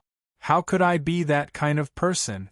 It's just that Sharon is now at a critical moment. If I take out the emotional data now, I'm afraid it will cause irreversible damage to Sharon. Miss E had already seen through Matthew's quibble at a glance. But she didn't see through it. She just nodded slightly, walked to the sofa next to her, sat down, and put on a waiting look. Sharon saw this scene, but she also took the same approach as Miss E. Come on. Yong, I want to see you so much. Sharon's gaze drifted away with Ghost X9. Wake up. Wake up. Wake up. Mei Wang, who had fallen into the darkness of her consciousness, suddenly heard someone calling her. It was an unfamiliar voice that she had never heard before. But Mei Wang could hear a trace of familiarity in this voice. Who is it? Who is calling me? Mei Wang was immersed in the darkness and had no intention of waking up. Mei Wang, wake up. Yong, you're coming. As soon as she heard a name, Mei Wang suddenly opened her eyes and coughed violently. When she finally recovered, Mei Wang raised her pale face and looked beside her, but she was shocked to find that the person standing beside her was a white shadow. Sharon! No, I'm not Sharon. I'm just a poor person who happened to be one with Sharon. Mei Wang. The white figure didn't do anything to hurt Mei Wang, but through self-introduction, she expressed her goodwill to Mei Wang. I'm Vermilion, a person who should have been destroyed with the destruction of the world, but by chance I was awakened by Sharon.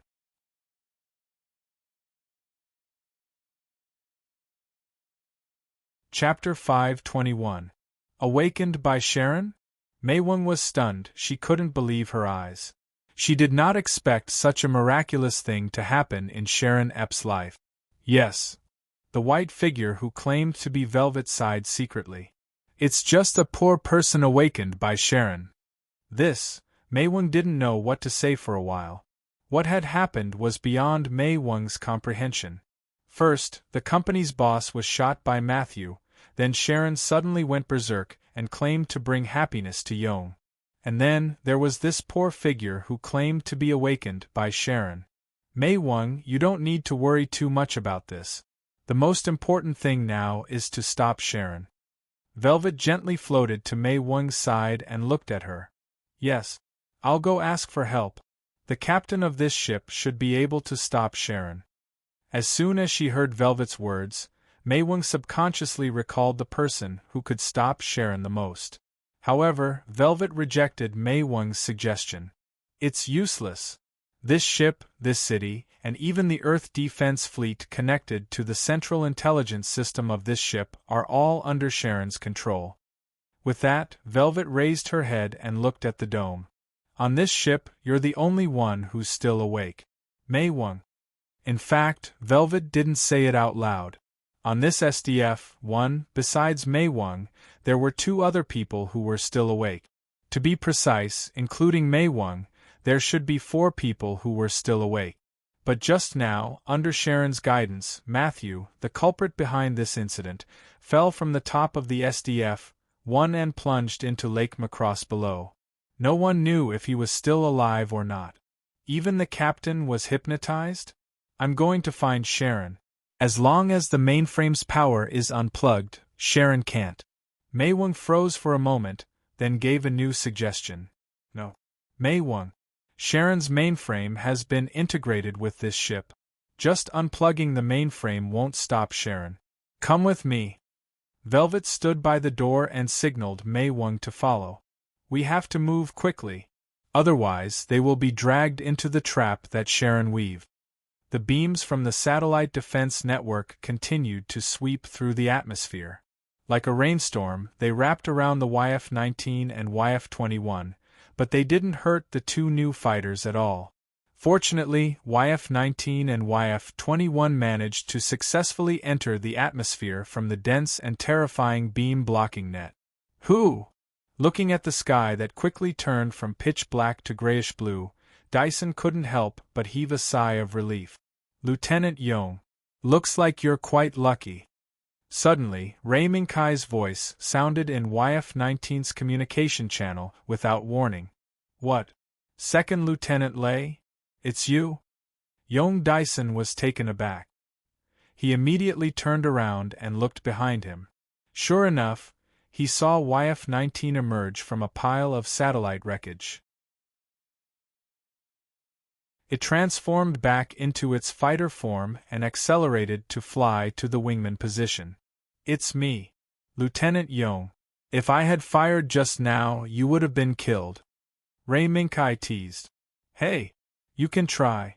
But aren't you here to catch me? Why aren't you doing anything? Yong Dyson unceremoniously replied to Ray Minkai. Yes, I was ordered to catch you. But now there are more important things to deal with. After YF-21's pilot was captured by Ray Minkai, the battle between YF-19 and YF-21 on Earth probably disappeared. Therefore, Ray Minkai and Yong Dyson could cross several time zones in the shortest amount of time and rush to Macross City. However, this also meant that the time of their encounter with Ghost X9 would be much earlier than the original timeline. More important things? Yong Dyson was shocked, but he immediately understood.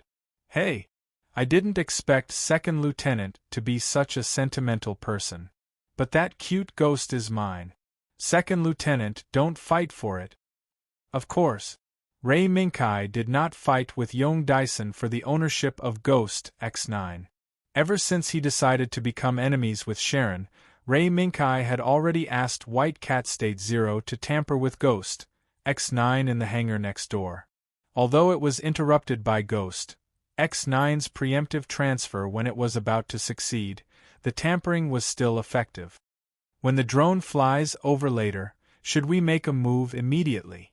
White Cat State Zero stuck its head out from the driver's seat and looked out the window at the sky that quickly changed from evening to night sky full of stars. Wait. I don't want young Dyson to know that I tampered with Ghost X9 so quickly. The tampering on Ghost X9 could be said to be one of Ray Minkai's trump cards. Before the situation was clear, Ray Minkai was not willing to let others know that he had tampered with Ghost X9. Understood. White Cat State Zero nodded, then narrowed its eyes and looked forward. It's coming. Sure enough, as soon as White Cat State Zero finished speaking, a faint singing voice was transmitted to Ray Minkai's ears from the communication channel. Sharon. As the singing voice was transmitted, Yang Nguyen's exclamation sounded from YF-19. Director Yang. Sharon must have gone berserk. Can you deal with Sharon?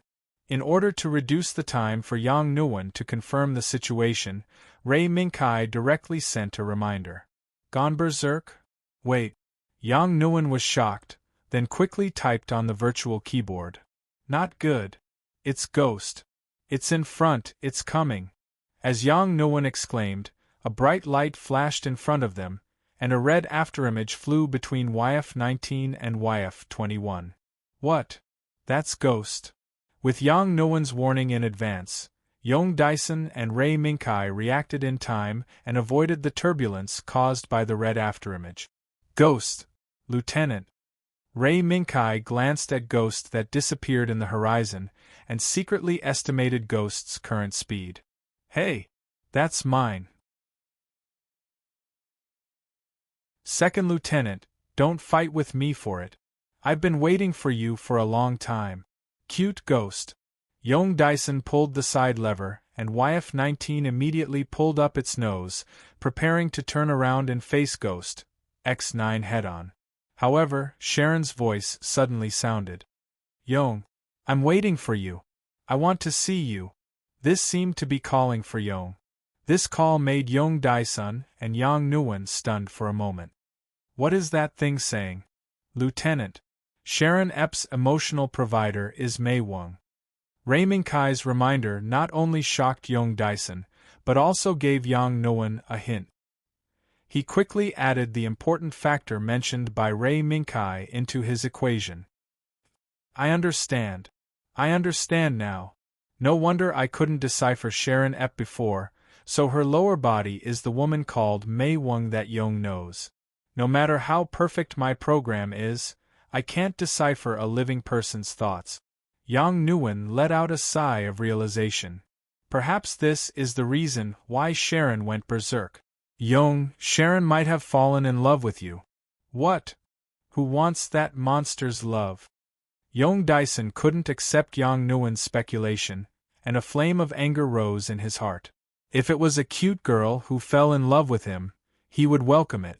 But if it was a cold, inhuman monster who fell in love with him, to Young Dyson, it would be a nightmare. It's here. Lieutenant. Ghosts attacked. In the dark night, red beams of light appeared continuously, and each time, they appeared at a different location. Sometimes it was above, sometimes it was below, sometimes it was on the left, sometimes it was on the right. No matter how hard Young Dyson tried, he couldn't keep up with Ghost X9's speed. With Ghost X9's current speed, even if it was just a simple beam attack, it was already difficult for Ray Minkai and Young Dyson to deal with. TSK. What the hell is this thing?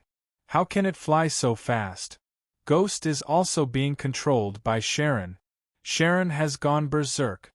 Yang Nguyen shouted out his discovery loudly.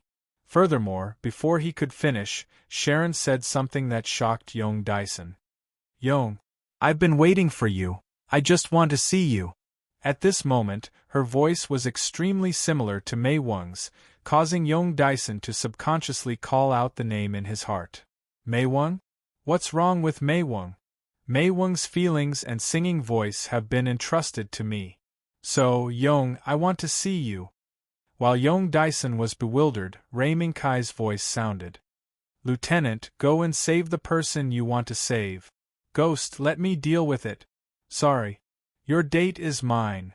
After saying that, YF-21 quickly turned and accelerated in the direction of Ghost. Young Dyson gritted his teeth, but quickly made a choice between his date and Mei Wang. Bastard Lieutenant. Just you wait. Anytime, Lieutenant. YF-19 left at full speed and disappeared from YF-21's radar. Now, only YF-21 and Ghost X9 were left in this airspace.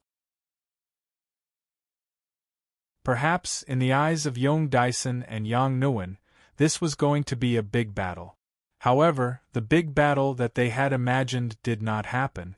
After YF-19 disappeared into the horizon, Ghost X9, which was supposed to be fighting YF-21, obediently became YF-21's wingman under the control of White Cat Zero and flew beside YF-21. This sudden change, if Young Dyson and Yang Nguyen were present, their jaws would have dropped to the ground. Little did they know that this was the inevitable result. As mentioned before, Ray Minkai had asked White Cat Zero to tamper with Ghost X9. These tampers were just enough to ensure that Ghost X9 was close enough to White Cat Zero to seize control of Ghost X9. Kai, let me go. After seizing control of Ghost X9, Ray Minkai drove YF-21. While reducing altitude and speed, he guided Ghost X9 to YF-21's side so that White Cat Zero could smoothly jump onto Ghost X9 and further consolidate control of Ghost X9. At the same time, in SDF-1, Mei Wang was running quickly in the quiet tunnel. Other than the sound of high heels hitting the ground, there were no other sounds in the tunnel. Originally, the internal tunnel of SDF-1 should not have become so quiet. However, under Vivian's guidance, Mei Wang managed to avoid the guards at the intersection without any mishap. Although the guards' reactions were slow and sluggish under Sharon's mind control, the submachine guns in their hands were still weapons that could pose a great threat to Mei Wang's life. It's here. She sprinted all the way. Mei Wang, who had never run like this before, did not even have time to catch her breath before her attention was attracted by the door in front of her. This is... Sharon is inside? Mei Wang swallowed her saliva and began to gasp for breath. No, Sharon is not inside. Sharon is not in there, but Sharon is relying on the equipment here to control the minds of everyone in the city and even the planet. Then what are we waiting for? Let's go in quickly. As soon as Mei Wang heard that the equipment inside was the key to Sharon's control of everyone, she immediately reached out and groped around the door, looking for the switch to open the door. However, Vervine stood at the side and silently watched Mei Wang's actions. You? Quickly come and help me. If this goes on, Sharon will succeed. Mei Wang, who finally found the switch but still could not open the door, turned her head and saw Vervine standing there and not helping at all. Immediately, she became angry. Facing Mei Wang's temper, the light on Vervine's body seemed to dim a bit. No, sorry. I lost control. Looking at Vervine's almost transparent figure, Mei Wang finally remembered that the woman in front of her was just a person who relied on Sharon to exist.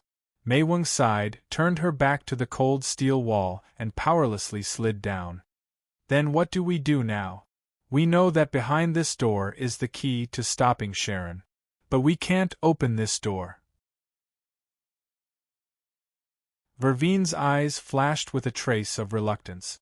In her view, although Mei Wang in front of her was half of Sharon's existence, Mei Wang was just an ordinary person. Being able to summon up the courage to come here and try to stop Sharon under her guidance was already a great courage. This was not the only way to stop Sharon. But the door in front of her was the safest way. Vervine, you should know how to stop Sharon, right? After all, you are in Sharon's body. Suddenly, Mei Wang raised her head and looked at Vervine with eyes like torches. There is. Vervine did not hesitate and directly admitted that there was another way. But it is very dangerous. You will die. Vervine's voice became heavier, and her eyes were like sharp swords that pierced Mei Weng's eyes, trying to dispel the unnecessary thoughts in Mei Weng's heart. No. I will go. Even if I die, it is better than staying here and waiting for the last moment to arrive. Mei Weng supported herself on the wall and stood up again, and said fiercely, I don't want that Sharon to appear in front of me with a victorious smile. Mei Weng's desperate eyes made Vervine sigh in relief. It was as if the faces of his former comrades, who had generously sacrificed themselves with resolute smiles when the imperial capital fell, overlapped with Mei Weng's face at this moment. Come with me. Maybe we will have a chance. Yong and him have already entered the city.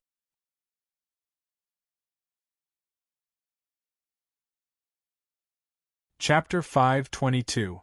Taking advantage of the night, YF-19 passed through the desert and arrived at the brightly lit city dominated by Sharon's singing. The entire city is under Sharon's control. Yong, be careful. Yang Nguyen looked at the screen in front of him and couldn't help but feel a headache from the names that filled the entire screen. No matter how he tried to activate the hacker program he wrote, he couldn't successfully break through Sharon's defense. Especially after he learned from Ray Minkai that Sharon's upper body was the Bell Sharon that Yong knew, he couldn't think of a way to break through the situation. Hey, Yang, have you thought of a way yet? Looking down from a high altitude, Yong Dyson saw the SDF-1 slowly rising from Lake Macross at a glance. Macross activated? Sharon took control of the SDF-1? As soon as Yang Nguyen saw the SDF-1 rising into the air, he felt a headache coming on. Not only were they unable to break through Sharon's defense, even the SDF-1 that survived the First Interstellar War was seized by Sharon. Although the SDF-1 was a bit old compared to the Earth Unified Army's active Macross, its terrifying firepower wasn't something that could be broken through by relying on a single YF-19. Hey, Yang. If you don't think of a way, we might be killed by the SDF-1. The moment YF-19 flew over the city, Yong Dyson saw that the large and small turrets on the SDF-1 had already begun to move, pointing their muzzles at the airspace where YF-19 was located. Maybe, in the next second, YF-19 would be drowned by the terrifying barrage of bullets. I'm working on it. Yang Nguyen gritted his teeth and decided to give it a try. His hands danced quickly on the keyboard, activating commands one by one, and gathering all the power he could grasp, he launched an attack on Sharon. However, the next second after he shouted that the virus had been injected into Sharon's system, a twisting light appeared on the cockpit cover next to him. Yang Nguyen, who subconsciously looked at the twisting light, suddenly shuddered and quickly closed his eyes, turned his head, and forcefully suppressed the idea of looking at the twisting light. However, just by closing his eyes, he was unable to successfully avoid the distorted light. No, it should be said that it was Sharon's spiritual guidance. Struggle. Struggle. He kept struggling. Yang Nguyen continued to struggle under Sharon's mental guidance. However, he could not avoid being controlled by Sharon. No. Get lost. Cram. At this moment, Yang Nguyen seemed to have been split into two. She said something to resist Sharon, but her hands were trembling as she reached for the gun pouch on her waist. No. Bravery. Quickly run. Yang Nguyen's struggle was futile. Just as he asked Yong Dyson to escape, Sharon broke through his struggle and successfully controlled Yang Nguyen's mind. What? The muzzle of the gun at the corner of his eye startled Dyson. Sharon, let go of Yang. If there's anything, come at me. Boom. Suddenly, Sharon's figure, who was floating behind Yang Nguyen, paused and dissipated in midair with a startled expression. Yang Nguyen, who was under Sharon's control, also woke up at this moment. Yo. It seems that when I was on a date with X9, you guys didn't have a good time. The explosion was not from anything else, but from Ghost X9, which Ray Minkai had just seized control of. It was seen cruising at supersonic speed. When it passed by YF-19 in one breath, It also left YF-19 with the stunned Sharon. Second Lieutenant Ray Minkai. Young Dyson was stunned, then looked at the red afterimage in front of him. Have you subdued Ghost? Yes. With some small skills. YF-21, who was one step behind Ghost X9, fell from the sky and came to YF-19's side. Under the narrow cockpit cover of YF-21, Ray Minkai gave YF-19 a thumbs up. Hey. Although I don't know how you did it, you did well. Ray Minkai did not feel proud of this, but issued a warning to Yang Nguyen. Director Yang. Sharon's goal is Young Dyson. If you continue to stay on YF-19, I'm afraid you'll be controlled by Sharon again. Second Lieutenant. What are you talking about? Young Dyson remembered the muzzle of Yang Nguyen's gun from the back seat. No. I got it. Second Lieutenant. After I land, I will support you on the ground. Yang Nguyen raised his hand to stop Young Dyson from speaking and reached out to pull the pull ring of the emergency ejection device. Come on, Young. In the next second, the air in the cockpit rushed out from the opened rear cockpit. The moment this gust of wind appeared, Yang Nguyen left YF-19 under the ejection seat. Yang. Sorry. With Yang Nguyen's departure, Young Dyson was the only human left on YF-19. Second Lieutenant. You better have a way to deal with Sharon. Probably. Under the image generated by the BDI system, Ray Minkai also saw the old antique slowly rising into the air. First Lieutenant. Right now, Sharon might be using the SDF-1's Central Intelligence Center to control this city and even the Earth Fleet's mind. As long as the Intelligence Center is broken, I'm afraid Sharon won't be able to continue this chaos.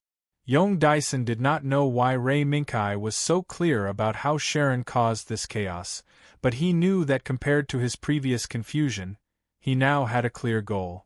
Good. Then, let's go and get rid of that damn Intelligence Center. After he finished speaking, Young Dyson drove his YF-19 to the SDF-1 first. Aren't you going to call the police? Kai. Under the control of White Cat State 0, Ghost X9 returned to YF-21's side. The White Cat State 0 asked puzzledly. No. Although it's not right to do so, it's better to let Young be the vanguard. When Ghost X9 swaggered past YF-19, not only did it break Sharon's control over Yang Nguyen, but it also let Sharon know that she had lost Ghost X9. Moreover, Ray Minkai vaguely remembered that there was another Ghost X9 hidden under Macross Lake. This Ghost X9 was probably a body that even the White Cat State 0 had not come into contact with. Boom, boom, boom. The anti-aircraft artillery group that was previously aimed at YF-19 suddenly fired, forming an impenetrable firepower intercepting net in front of the SDF-1, constantly forcing YF-19 to retreat, not allowing it to get any closer. Young. In the communication channel, Sharon's calls kept ringing, calling Young Dyson over and over again. So noisy. Monster. While Young Dyson dodged the artillery fire, he reached out his left hand and pressed the communication switch repeatedly, trying to isolate Sharon's annoying calls. However, he was unable to do so. No matter how Young Dyson pressed the switch, Sharon's voice kept ringing in his ears. Lieutenant, don't care about Sharon's voice. As long as you turn off the control panel screen, Sharon won't be able to guide you mentally. Just as Young Dyson was getting annoyed by Sharon's calls, Ray Minkai's reminder came in time. Thus, following Ray Minkai's words, Young Dyson, who turned off the control panel screen, found that Sharon's mental guidance had indeed decreased by a lot. Very good. Second Lieutenant, thank you very much. No, that's just a temporary measure. Sharon will soon find a way to continue to guide you. Hey, that's a matter for the future. Let's go. Under the lights of Macross City, YF-19 and YF-21 separated to the left and right, and at the same time, flanked the SDF-1 along the city's sides.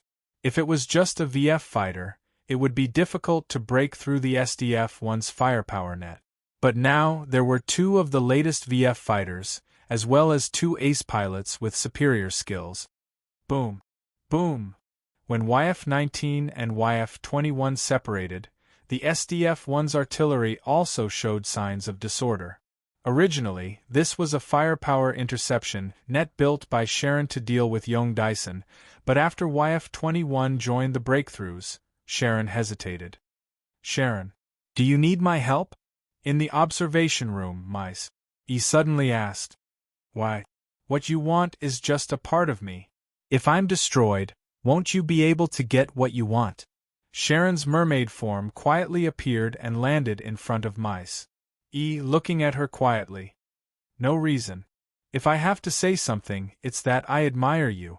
Miss E smiled lightly and explained the reason why she had offered to help. "Admire me? Just like the humans in this city?" A screen appeared behind Sharon, and on it was the humans who looked at Sharon blankly. "No. They're just hypnotized. Sharon. This is not admiration." Mice. E shook her head, but she didn't want to be a teacher. Instead, she continued to ask. "How about it? I'll help you get rid of that fighter, and you can fulfill your dream." Dream? Sharon's illusory figure moved slightly.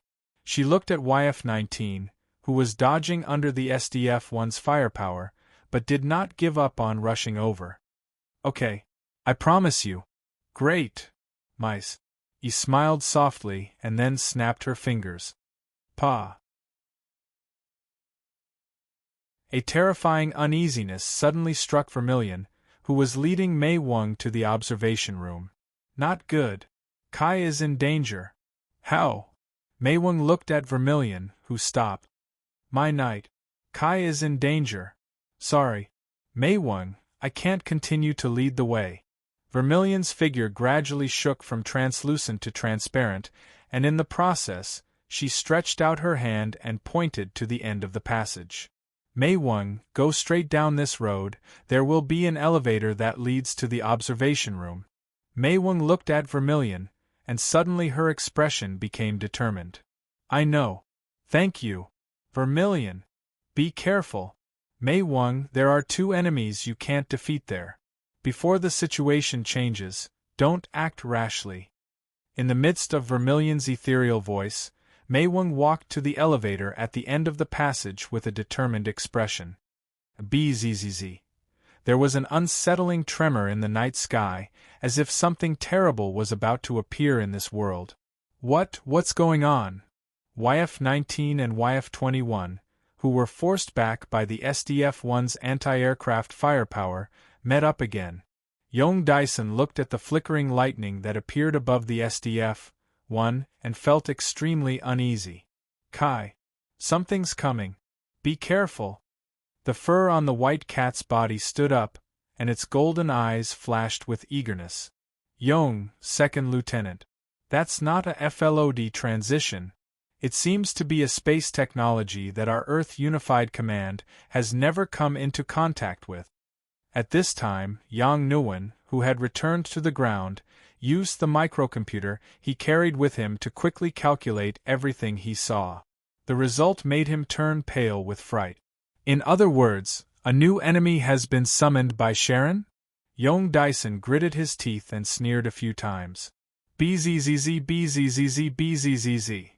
In the lightning that gradually spread throughout the night sky, a new enemy appeared. It was an enemy that looked like a Y shape from the front, and was made up of many irregular polygons from the side.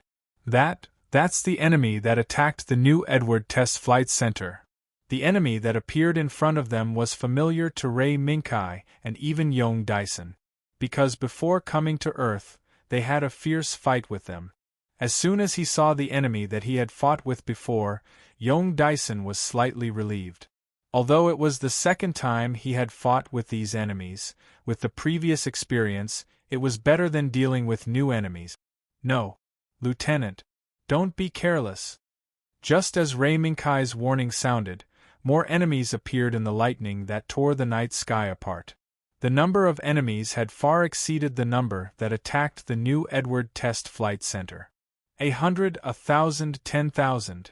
How is that possible? Looking at the crazy amount of enemies that appeared in the night sky, the fearless young Dyson could not help but feel his scalp tingle. Jam! The starry sky was already covered by the enemies that covered the sky and the moon. Above the lights of Macross City, there were jams that were surging madly, causing the air to tremble. Everything in front of him had perfectly overlapped with the terrifying enemy in Ray Minkai's memory. Yes, that's right. The enemy that appeared in front of him was Jem. Moreover, from the movement of tens of thousands of jams, they were definitely coming for Ray Minkai. Lieutenant, they are coming for me. Leave this to me. What? Are you trying to be a hero? Ray Minkai.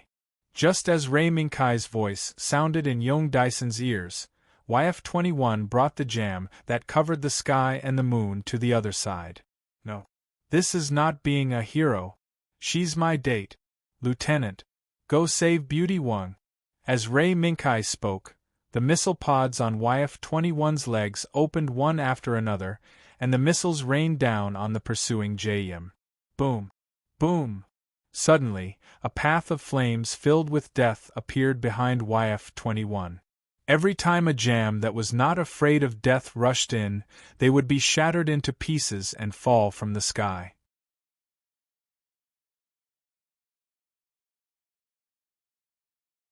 Chapter 523. The massive wave of missiles gradually came to an end.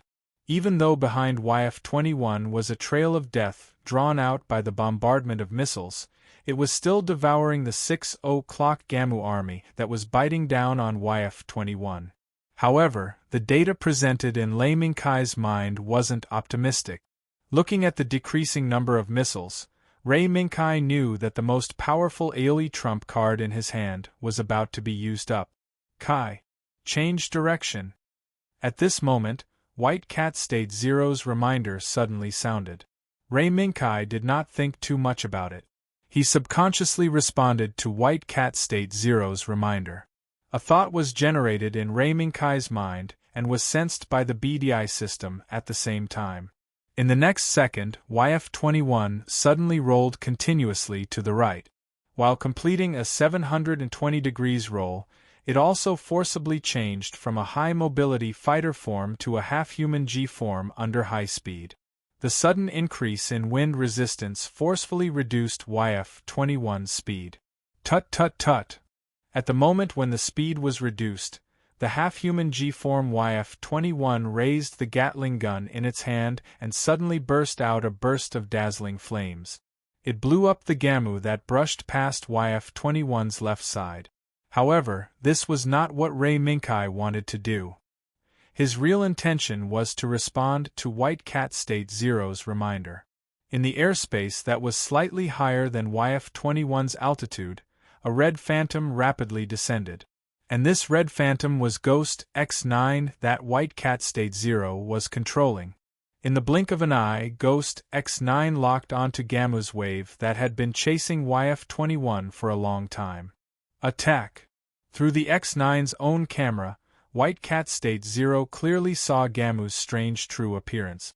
The missile pods on the side of the GOHST X9 opened, and miniature missiles flew out, just like what YF-21 did before. They crazily smashed all the missiles they carried toward Gamu's head. This time, the GHOSTH X9 did not use limited firepower like Ray Minkai did. Instead, it directly unleashed its most powerful firepower and ruthlessly blasted a huge gap in the thousands of Gamu soldiers that were still suffering from YF-21's attack. Boom! Boom! Boom! Above the continuous explosions was the trajectory of the Ghost X9, which was as light as a ghost. Well done! Under the control of White Cat State Zero, Ghost X9's beautiful move did indeed lessen the pressure on Ray Minkai. But there are at least 5,000 more. The YF-21 and X9 missiles have been used up. White Cat State Zero sighed slightly. Even if the missiles that YF-21 and X9 were equipped with were powerful enough, when faced with an overwhelming number of enemies, they were quickly overwhelmed. It would be great if there were TP packs at this time. Ray Minkai also sighed in his heart. But he knew that this was just his wishful thinking. State 0 coordinate. Understood.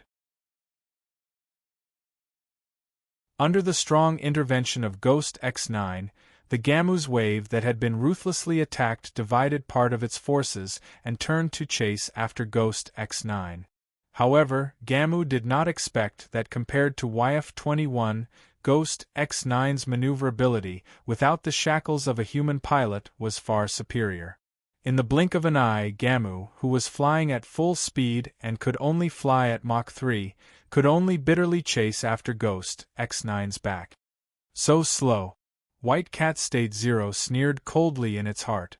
Ghost X9 raised its nose and rushed into the night sky in a climbing posture at a large angle. Before Gamu, who was chasing after it, could react, the auxiliary thrusters on the nose were instantly activated and forcibly turned Ghost X9's vertical climb into a vertical plunge. As the wind howled angrily, the 7 laser cannons equipped by Ghost X9, under the control of its powerful fire control system, constantly switched targets at high speed. Again and again, it executed the attack strategy of hit, change, and run perfectly. Relying on the ultra-high-speed performance that was far superior to Gamu's, relying on the powerful performance of locking on to several targets at the same time and attacking, as well as the ability to instantly switch to the next target while knocking down an existing target. Ghost X9 plunged headfirst into the Gamu's wave without fear, using its own laser cannons again and again to create gaps in the Gamu's wave. At this moment, Ghost X9's ultra-high performance was fully displayed. That body? Isn't it controlled by you, Sharon? Ghost X9's heaven-defying performance shocked both mice. Ian Mia. It was before. Now it's not. Sharon slightly diverted a bit of attention to Ghost X9, who was slaughtering everything in its path, and then ignored it. Now, with Gamu's participation, Sharon could finally put all her attention on young Dyson. It was taken? Miss. He frowned slightly, but she soon relaxed again. Forget it. All we want is your feelings, Sharon. I know that. After a short exchange, the two people and the machine set their sights on their respective target. However, under this atmosphere of tacit understanding, a figure who was trying hard to suppress his movements quietly came out of the door. In the night sky, YF-21 piloted by Ray Minkai and the remaining Gamu made a big detour in the sky above Macross City, and suddenly appeared not far in front of YF-19, which was young Dyson. Hey! Second Lieutenant, didn't you say you were going to find a date? Young Dyson saw the terrifying number of Gamu behind YF-21, but it was no longer as terrifying as before. He couldn't help but mock Ray Minkai. Yes, it's just that my date is too enthusiastic. I can't handle it. Lieutenant, are you interested in coming? Ray Minkai replied straightforwardly. Hey, what a man who only cares about himself. Young Dyson moved his gaze and looked at SDF-1, which was still like a hedgehog, and he couldn't do anything to it. He decisively turned his beloved machine around and provided support to YF-21. Looking at the terrifying number of Gamu, young Dyson already understood the fact that YF-21's missiles were used up. Therefore, young Dyson didn't stupidly rush up and provide support to YF-21. Instead, he chose to rapidly climb up and cover fire from above YF-21 and Gamu. Ray Minkai saw this move with a glance. While YF-19 was climbing up, Ray Minkai even controlled YF-21 to adjust its flight trajectory. He tried his best to coordinate with young Dyson's attack and maximize the lethality of the missiles equipped on YF-19. The moment the crosshair turned red, an explosion that symbolized death was once again set off in the wave of Gamu. The chaotic debris and wreckage flew in all directions under the intense shockwave of the explosion. What's more, when they were blown away, they fiercely crashed into the body of the Gamu beside them and set off a series of explosions. In terms of numbers, the number of Jummu destroyed by the missiles launched by the YF-19 wasn't too many. What truly caused this wave of Jummu to cause such great damage was the secondary damage caused by the wreckage of the Jummu that flew everywhere after the missiles exploded, triggering a chain explosion. Yong Dyson's approach was the same as GHPST X9's. Both sides directly used their own missiles to shoot out in one breath. After killing as many enemies as possible, they relied on their own high mobility to deal with the enemies. "Thank you, Lieutenant." "Hey, don't mention it." Who asked Second Lieutenant to not be able to deal with your date? Yong Dyson chuckled. His words revealed the intention of watching a good show. "If First Lieutenant can deal with tens of thousands of dates, I will gladly admit defeat," Ray Minkai unceremoniously retorted, causing Yong Dyson to choke. When facing tens of thousands of enemies alone, Yong Dyson himself couldn't guarantee that he could do better than Ray Minkai. 1. After a chase and paying a huge price, the Gamu seemed to have finally recalled the beam weapons they were equipped with. Beams of light tore through the night sky and headed straight for YF-19 and YF-21. "Be careful, Lieutenant. The Gamu are equipped with beam weapons." YF-21 and YF-19 separated to the left and right. When they each dodged the enemy's attacks, Ray Minkai issued a warning. "Understood. I already saw it." Yong Dyson was very clear about the abrupt and lethal nature of beam weapons. Although the sudden outbreak of the Gamma wave made Yong Dyson feel unprecedented pressure, he was already beginning to feel excited. This was the flight that he had been pursuing, hovering on the edge of life and death, bravely fighting on the single-plank bridge between the human world and hell. That madman is quite energetic. White Cat State 0 controlled Ghost X9 to deal with the Gamu attack. He also saw YF-19 moving back and forth under the firepower of the SDF-1. This is Yong Dyson. State 0. Focus on dealing with the enemy in front of you. From the current battle situation, the number of Gamu after experiencing the continuous attacks of YF-21, YF-19, and Ghost X9 had already decreased to less than 8,000. However, their numbers were still terrifying. Not only that, YF-21, YF-19, and Ghost X9 had to pay a price in order to create a brilliant record of more than 2,000 kills with only 3 mech. The weapons they carried were almost exhausted, leaving only the laser cannon and the Gatling gun in their hand. In the face of the huge number of enemies in front of them, this pitiful amount of weapons was just a drop in the bucket. It's time to end this. They have no more weapons. The 3 mechs could only rely on the Gatling gun and laser cannon to deal with the Gamu's predicament. This was seen by Mice. This also made her feel a little tired. "Leave Yong to me. As for the others..." As Sharon spoke, she looked at YF-21 in the sky with a trace of disgust in her eyes. "That mech, destroy him. At your service, Mice," he said loudly. Then, she snapped her fingers again. Puff. An aura that was even larger and more terrifying than before tore through the night sky. It made one's heart turn cold. It made one fearful. The lightning that was about 100 meters thick and had an immeasurable length descended on the sky of Macross City at the same time as the night sky was torn apart. "Gamu. It's Gamu again." Mice. Who had agreed to Sharon's request, was not stingy with the Gamu army that she had obtained from the race that Mia had called lunatics. It was all for the sake of killing Ray Minkai in the shortest time possible. After all, it was simply too difficult to rely on Gamu's speed, which was only Mach 3 to chase after YF-21, who was even faster and could even reach Mach 8 after the restrictions were removed. Thus, Mice's method was very simple. As long as YF-21's movement path was completely blocked, then she would have achieved her goal of killing him. Hey. This is a joke, right? Yang. Are you there? The enemy has sent over more troops. Young Dyson looked at the enemies behind the lightning that almost filled the entire night sky. He was immediately frightened by the densely packed scene that made his scalp go numb. This number, it's already comparable to Gamu's forces during the final battle of Snow Wind. Looking at the dense mass of Gamu, Ray Minkai's mind trembled, and he almost lost his connection to the BDI system. The enemy is playing for real. Kai. I'm afraid this is the work of that woman named Mice. White Cat State Zero's eyes flashed with a cold light. At the same time, it recalled Ghost X9 to YF-21's side.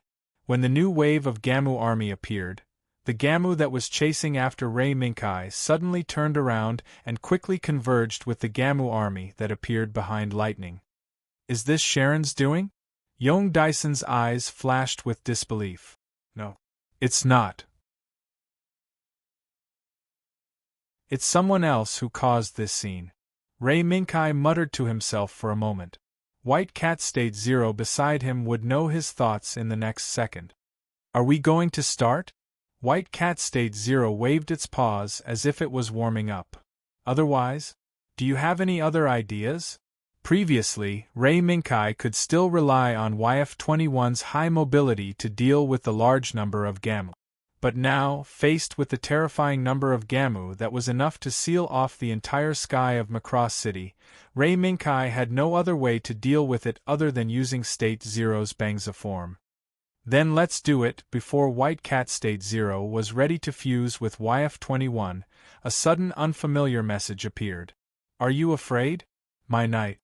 The words that appeared on the screen immediately made Ray Minkai and White Cat State Zero's eyes turn cold. Trying to play an old trick again? Sharon. Ray Minkai signaled White Cat State Zero to ignore the message and continue with the plan. There's no point in saying more. 121, you should still remember. Kai. The words that appeared once again made White Cat State Zero's movements freeze. Looking at the extremely eye-catching 121, Ray Minkai's mind had already set off 1,000 waves that could not be calmed down for a long time.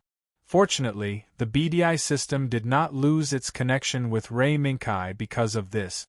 State 0, 121. Ray Minkai's voice passed through the BDI system and reached White Cat State Zero's ears. It had a dignified expression, but there was also a hint of anticipation. White Cat State Zero nodded and silently disappeared from YF-21's cockpit. In the next second, White Cat State Zero appeared again. It had already fused with Ghost X9. 121.